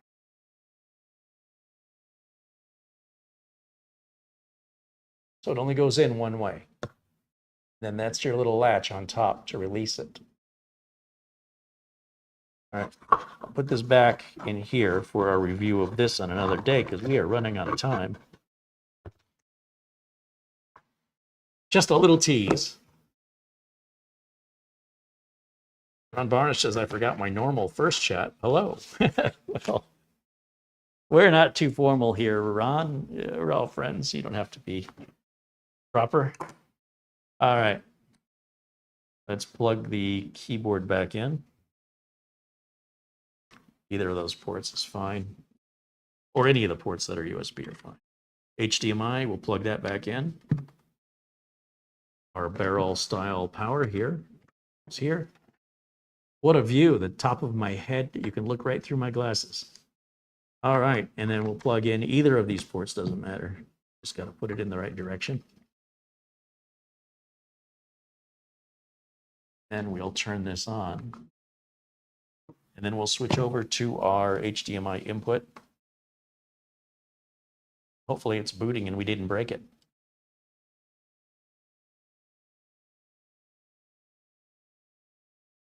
Okay. A lot of tools out that I did not need. You talk about doing it the hard way. Yes, I definitely did that the hard way. But I can tell you, in the 80s, this is how we learned without anybody there to give us knowledge. We learned to pay attention, to reverse engineer it. We used to just call it taking it apart. But these days we call reverse engineer it, and you'll put it together. You see how it works. And then that knowledge will help you fix other things in that same genre. So if you're fixing a small gadget, you could probably fix other small gadgets once you figure out how they come apart and how they're built, they're usually mostly the same. Minisforum really threw me on this because those rubber feet and not finding any screws, we've done other videos where we've had to remove the rubber feet from the Minisforum, and I complain about it. So I've been sort of conditioned like Pavlov's dogs. I see those rubber feet and I think, oh no. And that's where I started without even trying to see if the lid came up. I think I did kind of pull on it lightly, but it's a pretty strong magnet. But this is why I share these experiences. It's as if you did it with me, and now you will know what to expect if you repeat what I've done. You have shared this learning experience and learning it through discovery without learning through what they call instructions, which to me are cheater. Those are game cheats, cheat codes. I'll find a word. Yeah, I'm not into the cheat codes. I'll figure it out. Otherwise, you're not learning. You're just following instructions. You'd make a good soldier. All right, with that, do you have any final questions for me? I'm happy to address anything that's on your mind with regards to either the mini PC here or other tech-related questions. I'm going to go ahead and move this overhead camera out of the way. My thanks to the folks at Minisforum for letting us review this and figure out how it's put together and how to take it apart.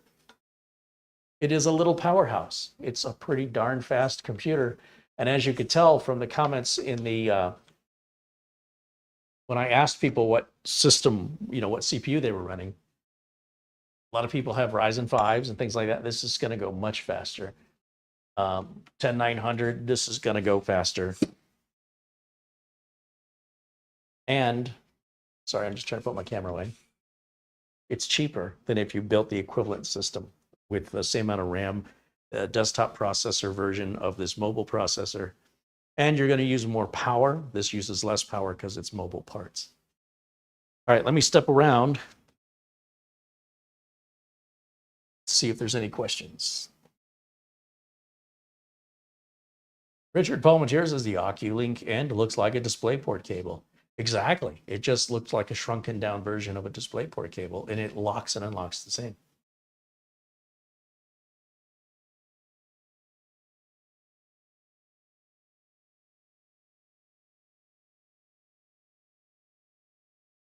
Michael Lavelle says help in the past was a user group on your local bulletin board system, or BBS. It was kind of. For me personally, it wasn't really. A bulletin board system wasn't really there for help. It was there for communication, to hang out with friends in a virtual way. We had computer clubs, on the other hand. So if you owned an Apple, or you owned an Atari, or you owned a Commodore, there were clubs for each of those 8-bit computers, right? There were Atari clubs, Apple computer clubs, and Commodore computer clubs. Maybe even Timex, Sinclair, Zenith. Maybe, I don't know. But I can tell you, the BBSs really weren't a place for tech support, not in my world. And I mean, I spent a lot of time on a bulletin board system. We're talking 1980, 81 through probably 94. I mean, I spent a lot. Right around 94 is when I was introduced, when I was working at Intel, I was introduced to Mosaic and the internet. I'm sure I told you this story, but maybe you haven't heard it. I'm working at my desk at my lab at Intel. I love my job. I love the people I work with. I carpool with a guy named Steve.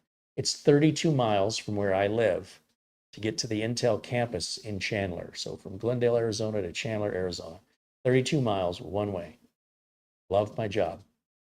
So we decide, we both live west, and he's like, hey, why don't we carpool? I'll drive a couple days a week. You drive a couple days a week. Great. Now, he worked in a different department. I'm not even sure what he did. And we just hung out. We have conversation in the car. Remember, it's rush hour. Everybody's going to work, and we're in it for 32 miles. When work's over, we're back at it for 32 miles, come home, and we're doing this Monday, Tuesday, Wednesday, Thursday, and Friday. So I know the guy pretty well, right? Because we spend a lot of time in the car together, even though we don't work together. He's in a completely different department. And again, I'm not even sure what he does. Never thought to ask. Anyway, one day he comes into my cubicle, my lab. It was really a lab I worked in, not a cubicle. And he says, "Oh my gosh, you got to see this. This is so amazing." Like he was so excited. What is it? What is it? Come on, come here. And he takes me to his cubicle. And he's got a satellite image of the area we're in on the screen. And he says, "Look, it says there's clear skies and 110 degrees outside. Look, look." And he's got mosaic up, and it's a satellite image, probably a live satellite image or a very recent one. And I'm confused because I'm like, "Steve, there's a window right there. You can see it's clear skies and 115 degrees. You can just look and see. You can certainly feel the temperature. Just stick your finger out the window or put your hand out there." But I just thought it was the most ridiculous thing that he was so excited about. I'm like, "That's so stupid. Turn your head, you know?" And that was how I was introduced to the internet. And I just thought, what a complete waste of time. So I'm sure that was an interesting drive home from work. Like, what was up? So what? Things have changed since then. Ron Barnish says, "Now that I've gone through this experience, I'll never forget how this comes apart." Well, the problem is it doesn't have the model number on it. It'd be nice if Minisforum would say, "This is the EliteMini UM890 Pro." Like if they took that and embossed it on there, then I'd know, oh, that's the one with the magnetic lid. But if I lose this sleeve, it's just a black box. There's no writing that even says Minisforum. So you got to keep the sleeve, or you got to write on the box. So I would like to see this. Like I'd like to take scissors, cut that out, and just tape it. I mean, for most of you, you're only going to have one mini PC. But for me, I have lots of them. And one opens one way, one opens another way. Most of them are pretty obvious. This is maybe the second time that I did it completely backwards on the Mini. Or maybe it's the 200th time. I can't remember. Like that Starship computer from Ace Magic, you're not supposed to open it. Even though in their advertising, they initially said it was upgradable, the RAM and the storage. After my video, they retracted that. So now when you go to the website, it tells you all about the specs of the Starship, but it doesn't say you can't upgrade it, but the words that said you can, those are gone off the website. So as far as I can tell, it's not meant to be taken apart. You can do it, but it's very complicated. This is also more complicated in the same vein. There's nothing that indicates that this lid opens. So that's complaint number one. I'd like to see something like on the other Minisforum, like on the nabs, you've got the little pictures of the fingers in the corner. They need to do something. I would like to see this piece have some kind of a pull tab to take it out.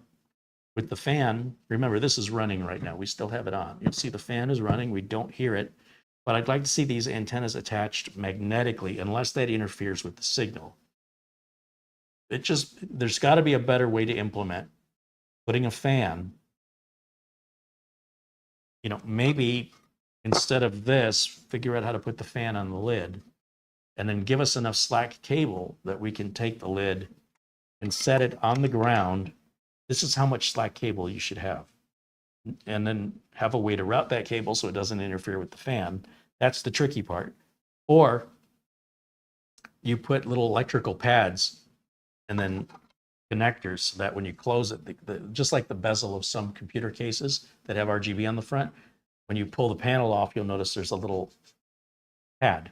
And then there are pins. And then when you push it together, the pins hit the pad, and that's how they make the electrical connection without a physical wire to unplug. Something, say you had RGB in the lid, it would be wired to this little pad.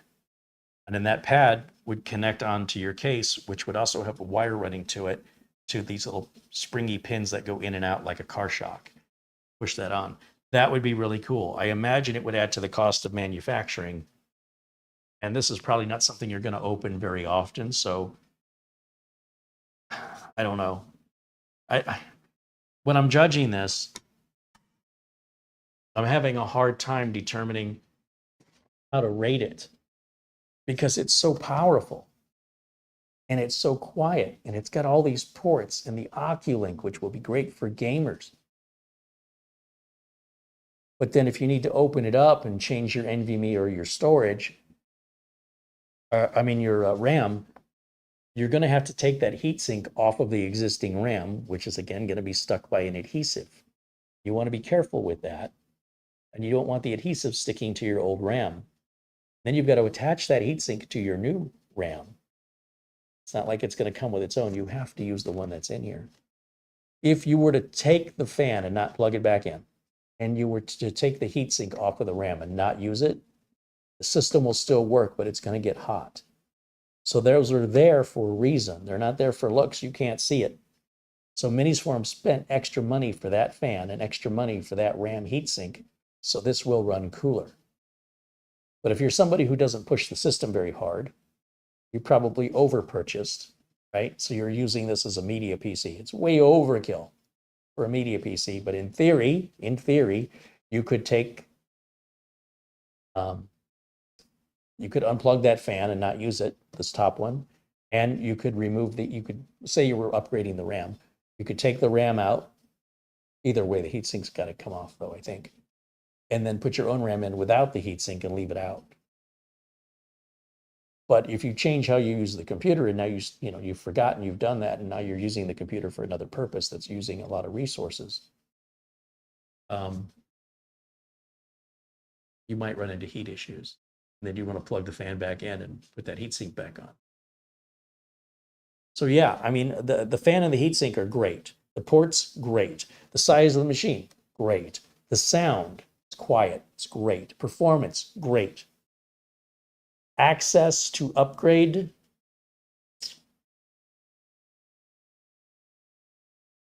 one of the most difficult I've ever seen. So we go with the really high highs and then a single really low low. There's got to be a better way to implement that. Other than that, I don't have any complaints. You know, sometimes you lack ports or sometimes you lack power. I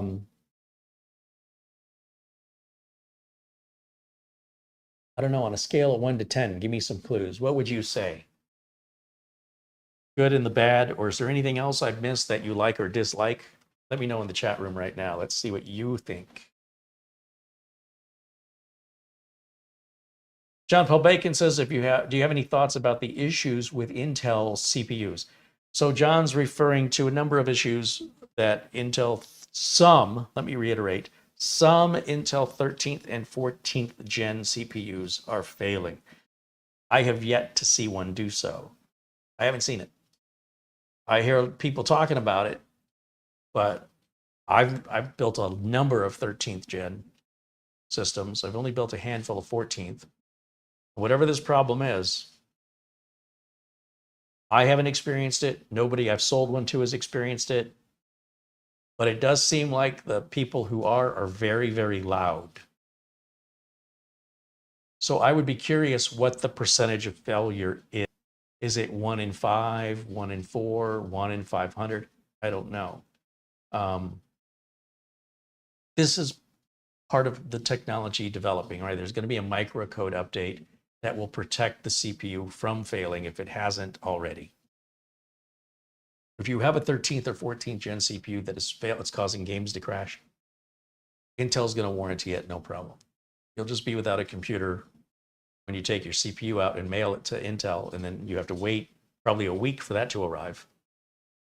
Intel will process it, send you back another one. This is going over, the mail. That's another week. So you're out 2 weeks waiting for that warranted CPU to be replaced. They don't fix it, they replace it. If you don't have any problem, as most people don't have any problem with 13th and 14th gen CPUs, it wouldn't hurt you to do the microcode update when it's released. It's not, as far as I know, not yet released, but should be released soon. The new generation of Intel chips will be out, I think, September 3rd, if I'm not mistaken, about a month from today. And so what I think is going to happen is this issue is going to get buried under, here's a new one, here's a new one, here's a new one. We're going to move on to 15th gen. We've already seen Meteor Lake on these builds. And this technology moves so quickly, I don't think they're going to spend a lot of time. I could be wrong, but I don't think they're going to spend a lot of time on it. Here's the microcode update. And if you have a problem, we'll warranty it. And now we're moving on. They learn from it. And all CPUs, all 13th and 14th gen CPUs are not failing for the same reason. And they're not all failing at all. Some are failing for one reason, some are failing from another, depending on which batch when it was made, or which motherboard you plugged it into that might be overvolting it. There's a number of variables. People are talking about oxidation, but that wouldn't affect all of them. It would affect just that one batch. Because whatever caused it, once Intel was aware of it, they would have fixed it moving forward so that that wouldn't be affected on newer 14th gen and 13th gen chips being manufactured. So what I think about it, I mean, what can they do? In the meantime, AMD also delayed their release. They had a planned release for the 9000 series, and then they said, oh, it's not meeting our quality standards. And this is what happens when we move so quickly. We start making mistakes. Haste makes waste. Always want to be first. Intel wants to be in the lead. AMD wants to be in the lead. Let's keep going back and forth, and it never ends. And we as consumers, we can get caught up in, team red, team blue, but you don't work for them and they don't know you and they didn't ask you to create a tribe. Maybe if you go work for them, it'd be different. I'd understand. But just to be on the sidelines as a consumer, rooting like it's some kind of a... The gamers turn everything into a game, I guess, right? So now it's Intel versus AMD, or it's... I have all dated references for games. It's Master Chief versus the monsters. There are people that do that with cars. It's got to be a Ford. It's got to be a Toyota, whatever. At the end of the day, not all Toyotas are good. Not all Fords are good, right? So whether you choose to pick a side, I prefer to be open-minded and go with who's best in the moment, because the moment keeps changing. And the future will ultimately decide who the survivor is through attrition, right? It's not really who has the best product. It's about attrition and who stays around the longest. It doesn't mean the better company, the better product wins. Companies can do business maneuvers that can greatly affect whether or not their competitor can stay in business. There's a dirty game that can be played through hostile takeovers of stock. Anyway, if you read the history of the stockholders with Elon Musk, Tesla, or you read about how Jeff Bezos acquired the rights for the ebooks and screwed over every bookstore in doing so. He's very successful, but he's left damage. Was he right? What's the old Confucius saying? War is not about who's right or who's wrong. War is about who's left. So if this is a war between AMD and Intel, then it means only one. There can be only one. Another dated reference. We want to see two. We want that competition. We want AMD to sometimes be the better option. And then in a couple of weeks or months, then we want Intel to be the better option, or the faster, better chip, right? And then in a couple of months, then it's AMD. And it's like this horse race where you've got two horses that are just a nose ahead of each other, back and forth. It's really hard to say which one's better. They really feel like they're equal. So to point out Intel's errors seems like something AMD fans will do. And to point out AMD problems is something Intel fanboys will do. And they don't acknowledge their issues. Oh, those issues are not a big deal. But their issues, those are a big deal. And they both do this when neither one of them works for the company or has any investment in stock. So I just find that weird. I want to use the best product available at the time. I don't care who makes it.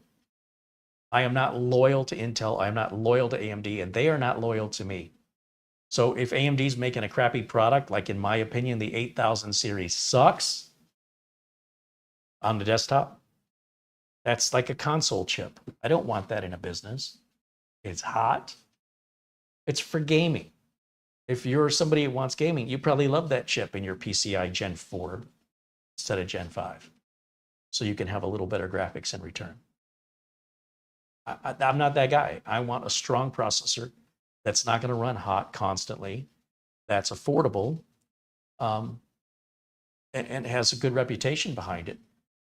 So sometimes that's AMD, and sometimes that's Intel.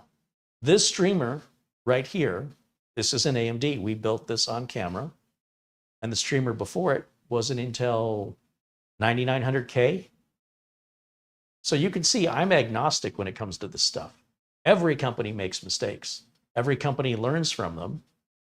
And if your mistake is massive and has a very large negative impact on customers, you might go out of business. CrowdStrike.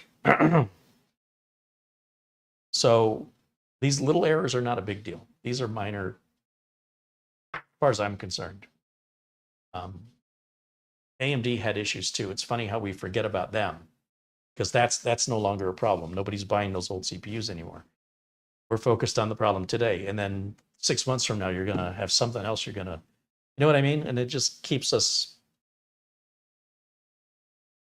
I don't know, talking about something we have no control over. And it doesn't matter if you like it or you don't like it. You buy it or you don't buy it. If you feel like you were affected by this and you feel burned, don't buy their product ever again if that's what you want to do. Even if their product in the future is better than the competitors, you're going to spite them by refusing to buy their products because you had one bad experience. And I want to share a real quick story with you about that, and then we're going to wrap it up. I had a bad problem, that just one problem after another, with an appliance made by Whirlpool. Say it was Whirlpool. And this thing just kept breaking. No matter how many times I fix it, there's another weird problem. Not the same problem over and over, a different problem. I'm like, I will never, ever buy a Whirlpool appliance ever again. So we buy the new house. This is like 15, 16 years ago. And I'm putting new appliances in it. And you know I'm not buying Whirlpool. New refrigerator, new dishwasher, new stove. Not Whirlpool. I'm in Home Depot or Lowe's, one of the home goods DIY stores. And they have this all stainless steel inside and out dishwasher, which were very expensive in 2008. And this one was like $500 or less. And it was made by KitchenAid. It looked beautiful. It was a great price, and it was the floor model. So I said, I'll take the floor model, right? Knowing people have probably endlessly opened and closed the door. It looked fine. I tested the door closes good. You know. So they sold it to me. They delivered it. They installed it. And the control panel didn't work. It's like a touchpad control panel. Not like a screen, but like buttons underneath plastic. It didn't work. So I called up KitchenAid. They sent a repair person out. And he's like, yeah, it's this control board. I'll order one and I'll come back in a week. So, of course, I couldn't use the dishwasher, but that was fine. We were still prepping the house. Came back a week later. He swapped that part out. All the control panel worked. It was probably a 15-minute job. And that dishwasher is one of the best dishwashers I've ever owned, and it's been solid ever since. And I understand that, you know, people are probably pushing the buttons on the display model and broke something. Not a big deal. And I decided KitchenAid is one of the best appliances I've ever owned. It looks beautiful. It's super reliable. It does a great job at washing the dishes. And somehow I ran into an article online that KitchenAid is made by Whirlpool. And this is what happens when you start becoming brand loyal, is you could be buying the brand you banned unknowingly because they make other brands. And ultimately, whether or not I bought a Whirlpool appliance makes no difference to Whirlpool. They don't care. If I was building an apartment complex and I needed to buy 175 dishwashers, then they'd care, right? Maybe, you know, how many Home Depots and handy store, DIY home stores have an inventory of those in the back room? How many do you think they order at a time for the corporate? You know, if you added up all of the home repair shops, how many thousands of the same model of dishwasher do you think they have in stock at stores around the United States? So whether or not I buy one, they don't care. So me saying I'm never going to buy Whirlpool again is really just punishing myself. That company made one of the worst products I've ever experienced with reliability and quality. And also the same company made one of the best products I've ever had. Now I just want KitchenAid. You know, it's been such a good dishwasher. So be aware of that. You may just be, as the expression goes, cutting off your nose to spite your face. So I try to be open-minded. If a company only produces crap, I promise they will go out of business. But if you got a bad one or they engineered a bad model, it's going to cost them a lot of money in that warranty. That guy that was sent out to the house to replace the touch panel, somebody paid him and it wasn't me. Someone paid for that part and it wasn't me. You understand what I'm saying? At some point, if that guy has to come out a few times and replace a few parts, they will exceed the cost of the dishwasher. And once they've exceeded it, as long as it's under warranty, they will continue going upside down. So for the company to survive, they can't manufacture crap and then turn around and spend more to keep it running under warranty than they've made. It's not sustainable. So anytime you have that frame of mind, I'm never going to buy that brand again, but that brand continues to sell, maybe your experience was just a point in time.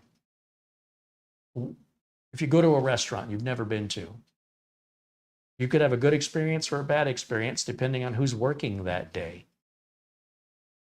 You understand? It's not generally the same one running in the kitchen, cooking in the kitchen, running the kitchen every single day that that restaurant is open from open to close. And the servers that serve you, some servers are better than others. Some are more attentive. Some care more than others. So you can go to the same restaurant, have one of the best meals and service of your life, go back and have one of the worst meals and service of your life, depending on who's working that day, maybe what mood they're in. Well, the same can be held true with these processors, whether we talk AMD or Intel. They're going to drop the ball from time to time. It's going to happen. But as long as they get up, dust themselves off, and keep going, okay, we got a bad batch, whatever. When I'm impacted by it, so all these people online making a big deal of this, and yet in real life, I've never met anybody. Has anybody in the chat room experienced having a bad 13th or 14th gen CPU? Just do that. Forget my experience. What about you? Have you experienced this?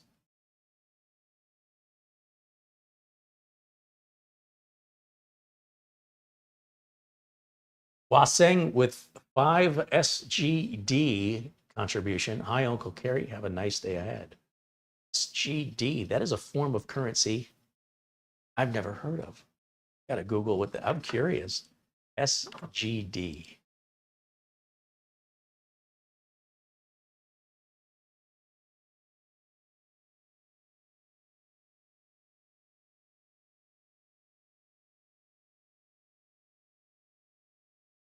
This keyboard is so difficult to type on. It's, well, don't type on it enough to get used to it. Singapore dollar. Oh, very cool. If you were in Singapore, right on. I think Singapore is both a country and a city. Is that? Sorry, it's just a little nerd. Well, actually, let's see. Google. Is Singapore a country?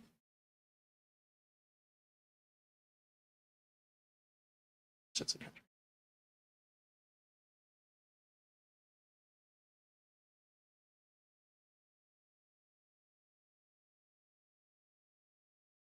Officially, the Republic of Singapore is a sovereign country as well as a city-state. It is both. I think it's the only one in the world, the only country in the world that's both a country and a city. Try to remember. I'm sure our viewer can tell us. I barely go outside, let alone go to Singapore, so I don't know. I was just curious. All right, let's get caught up and we'll wrap it up. We are running late today. Ron Varner said the non-black Mugen 6 has only one fan. Yeah, I mentioned that in the video. In fact, that was one of the things I was trying to be very clear about regarding the price, that you are getting a silver heatsink with one fan. If you go back and rewatch the video, I specifically pointed attention to that. But I realize these videos go long and sometimes people drift off or they listen in the background and they're not fully listening. But yes. Anyway, so he got the silver Mugen. He says the non-black, the silver Mugen 6. He ordered a second fan and ran a test and it made no difference. Interesting. Okay. John Paul Bacon wants to know if anyone would consider getting an NVIDIA CPU after they are released. I got to see what it looks like first. It's like asking me, would you consider eating the food I cooked? What food? How are you cooking it? And, when? Without that information, I maybe. Best I can give you is a maybe. Let me see it first, and then I'll tell you. David Graham said he's very happy with his Ryzen 7 5800X. It's a great CPU. You should be happy with it. Just because something's faster doesn't mean that it's superior. If you're only driving 25 miles an hour around your neighborhood and you never go any faster than that, does it matter that the car can go 0 to 60 in 3 seconds? No, not to you it doesn't. So for you, that would be wasting your money, even though you know that other car's faster. So what? On the other hand, there are people that are like, I always want the fastest, and I don't want to pay too much for it. And that's where stuff like this comes in, for those people. David Graham says, I only upgrade when I need to. Yeah, and some people like to upgrade just for the fun of it. Richard Palmentier was going to change his CPU from a 12th gen to like a 13th or 14th. I'm like, why bother?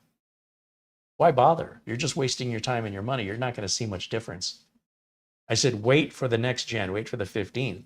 Then you're going to need a new motherboard and then upgrade. There's nothing wrong with what he has. He just built it and he's already talking about upgrading it instead of just enjoying what he built. And as far as I can tell, it's not falling short on anything that he wants to do.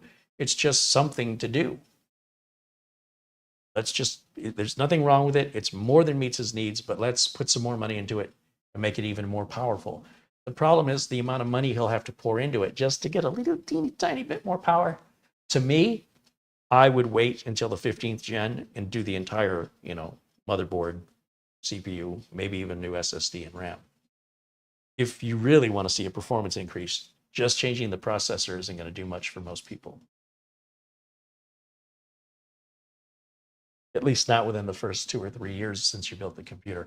Once your computer's 4 years old, maybe. But usually by then, they don't support the socket, certainly not Intel, but AMD still might. But if you're still running the same storage and the same amount of RAM on the same motherboard with the same chipset, just changing the CPU is not going to give you, even after 4 years, it's not going to give you a whole lot of difference. But that depends on how you use your computer. David Graham said Vatican is a city and a country. Oh, yes, you're right. So maybe it's Singapore and the Vatican. This is just like nerd trivia. I love it. Patrick Manny says, aren't we at the point of Are we at or near the point of diminishing returns? We're always at that point at a certain level, right? You've got the low end, you've got the middle, and you've got the high end.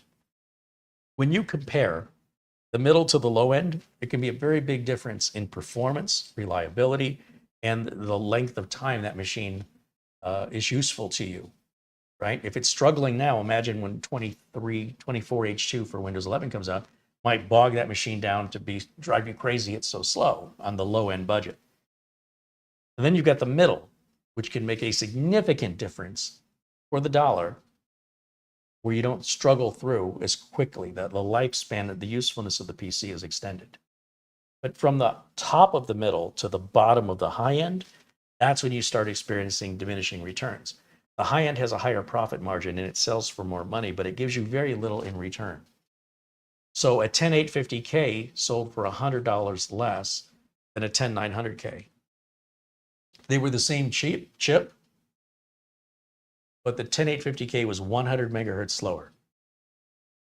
So if the 10900K ran at 5.4 gigahertz, then the 10850K ran at 5.3. Just as an example, I don't actually know what it ran. So 100 megahertz difference, $100 savings. Would you pay $100 for every megahertz, for every 100 megahertz? Think about how fast your turbo is on your CPU. 5,000 megahertz at $100, so basically $1,000 per gig. That's how it's priced. You see how that giant $100 price for that little tiny 100 megahertz, which in the scope of, say, 5,400, so you got $5,400 in your pocket. Now you got $5,300 in your pocket. Is that a huge difference to you? So you're going to give up $100 so your computer has the maximum potential. It's not going to run all the time at that speed. But as you add to the top of the speed, that's you're adding to your temporary turbo, not your full-time, full-on regular. You know, you get your regular temp and frequency, and then you've got your using all my resources and the turbo jumps up. So if you're at the regular most of the time, and you peak every once in a while to 5.4 gigahertz, and you save $100 and get the 10850K, now it's going to still run the same idles and everything's the same. But when you do that little peak, now it'll do it 100 megahertz, 1/10 faster for $100. When you add RAM, right? When you get up to about 32 gigs of RAM, most people aren't going to use 32 gigs of RAM. We've already done this sample. You can go in your task manager and you can see how much RAM you're using. Most people are not using anywhere near 32 gigs of RAM. So if you have 32 gigs of RAM, upgrading it is only going to slow you down. You want to talk about diminishing returns, you're going to have to replace the RAM you have now. Like in a case like this, we would take out perfectly good working RAM, take it out, and then we bump it to, let's say, 96 gigs. We put two 48 gig modules in, and we spend that money. We take our time. We're careful not to damage this the way it has to be open. And now when we turn it on, for that Minisforum logo to pop up, it's like taking forever. Why? Because it's got to check the RAM before it starts booting Windows. If you've got 128 gigs of RAM or 256 gigs of RAM, you're just going to sit there every time you reboot your computer and wait for it to test all of that RAM before Windows will start to load. Why would you do that? Now, when Windows loads, it's still only going to use the amount of RAM you're using. We're back to the car analogy. Sure, the car can do 130 miles an hour, but do you drive 130 miles an hour? Most people don't. Some people like the idea knowing they can. Good luck with that. So once you've exceeded the amount of RAM you're actually using, that RAM is just sitting there doing nothing. So if you're using 22 gigs of RAM, that's what your actual usage is, and you put in 96 gigs of RAM, you're not going to notice anything, except when you restart the computer, it's going to take a long time. You're going to sit there thinking something's broken. And you're going to wait and wait and wait. And then all of a sudden, then the Minisforum logo or whatever your logo is that pops up will appear. So you have slowed your computer down. And you paid money to do that. And even if your system booted as quickly before as it does after, you're still not using the RAM. So yes, that is a point of diminishing returns because you paid all this money to get all this RAM. But nothing's any faster because you're not using it. What else can we buy that we don't use? Can you think of other examples? Something you would buy and then not use it. Isn't not using it the same as not having it?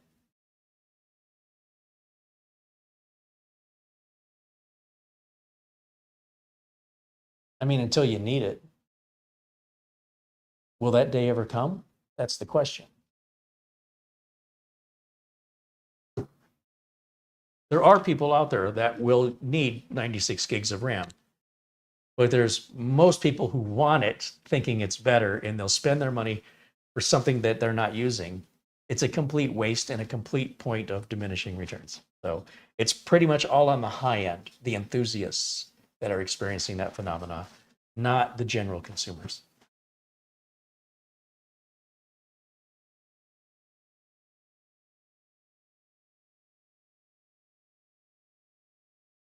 Andy Kane says hello. Hey, Andy, welcome in. All right, I think I got everybody here. A shout out one more time to all of our generous contributors today.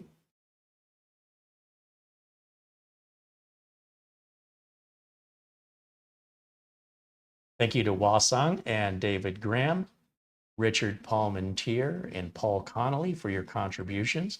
Thank you to all of my members for joining us in the chat. If you'd like to join us in the chat, if you're watching the video and you want to join in on the conversation and interact with me, consider becoming a member and supporting the channel so that we don't have to go to some big corporation and be their puppet and do what they tell us to do.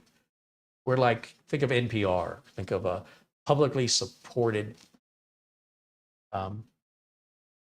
review channel, how-to channel, and the more videos and the more content we can create, well, the more it costs. So we have a budget based on how many members we have. If we get more members, we can do bigger things and we can do more things more often. So keep that in mind if you enjoy this content. Your support would mean a lot to us because we don't basically have much in the way of YouTube revenues, not anymore. And otherwise, I mean, I can change the format of the channel where I'm not having to buy stuff, and that'll massively decrease my costs. In the meantime, for all of you who support the channel, thank you so much. And a super shout out to our friends at, of course, Acronis, RoboForm, VIP CDK deals, and our friend Buster, Oystein, and Frankie B, who have been very generous supporters during this time where we're moving to another studio. And it's a little mad right now, a little crazy. But their support means we can get things done much, much faster or sooner than we were expected. So thank you so much, all of you, for being members and supporting us here so we can continue to do this kind of stuff. And thanks to Minisforum, right, for offering this to us in exchange for an honest review. And I really like the quality of Minisforum's products. I have no issue recommending any of them.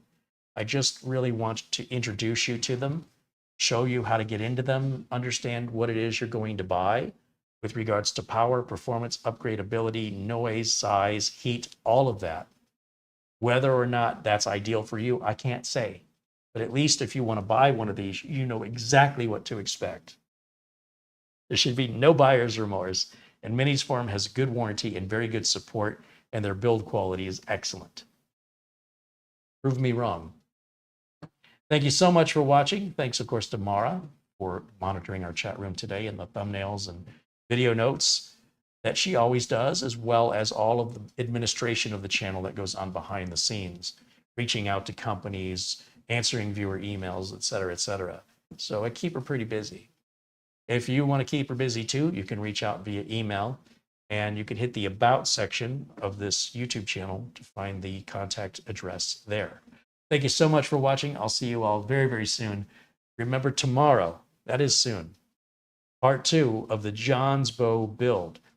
We'll put a link to part 1 in the video notes today if you want to go back and watch it, because it was a little while ago, to remind you where we left off. I didn't intend to procrastinate this long, but here we are. We're going to be changing the motherboard out of it, going with a back-connected motherboard instead. So I'm looking forward to that. It sounds like fun for me to do, and I think it'll be a great learning experience for you guys. And the end should be, the end product we're done with Should be a very, very clean looking build, just like Project Zero, only in that really unique Johnsbow case. I hope you'll join me then tomorrow at 1 p.m. Pacific time. That's 4 p.m. Eastern. And we do that show every single Friday. Thank you guys for watching. I'll see you all very, very soon. Bye for now.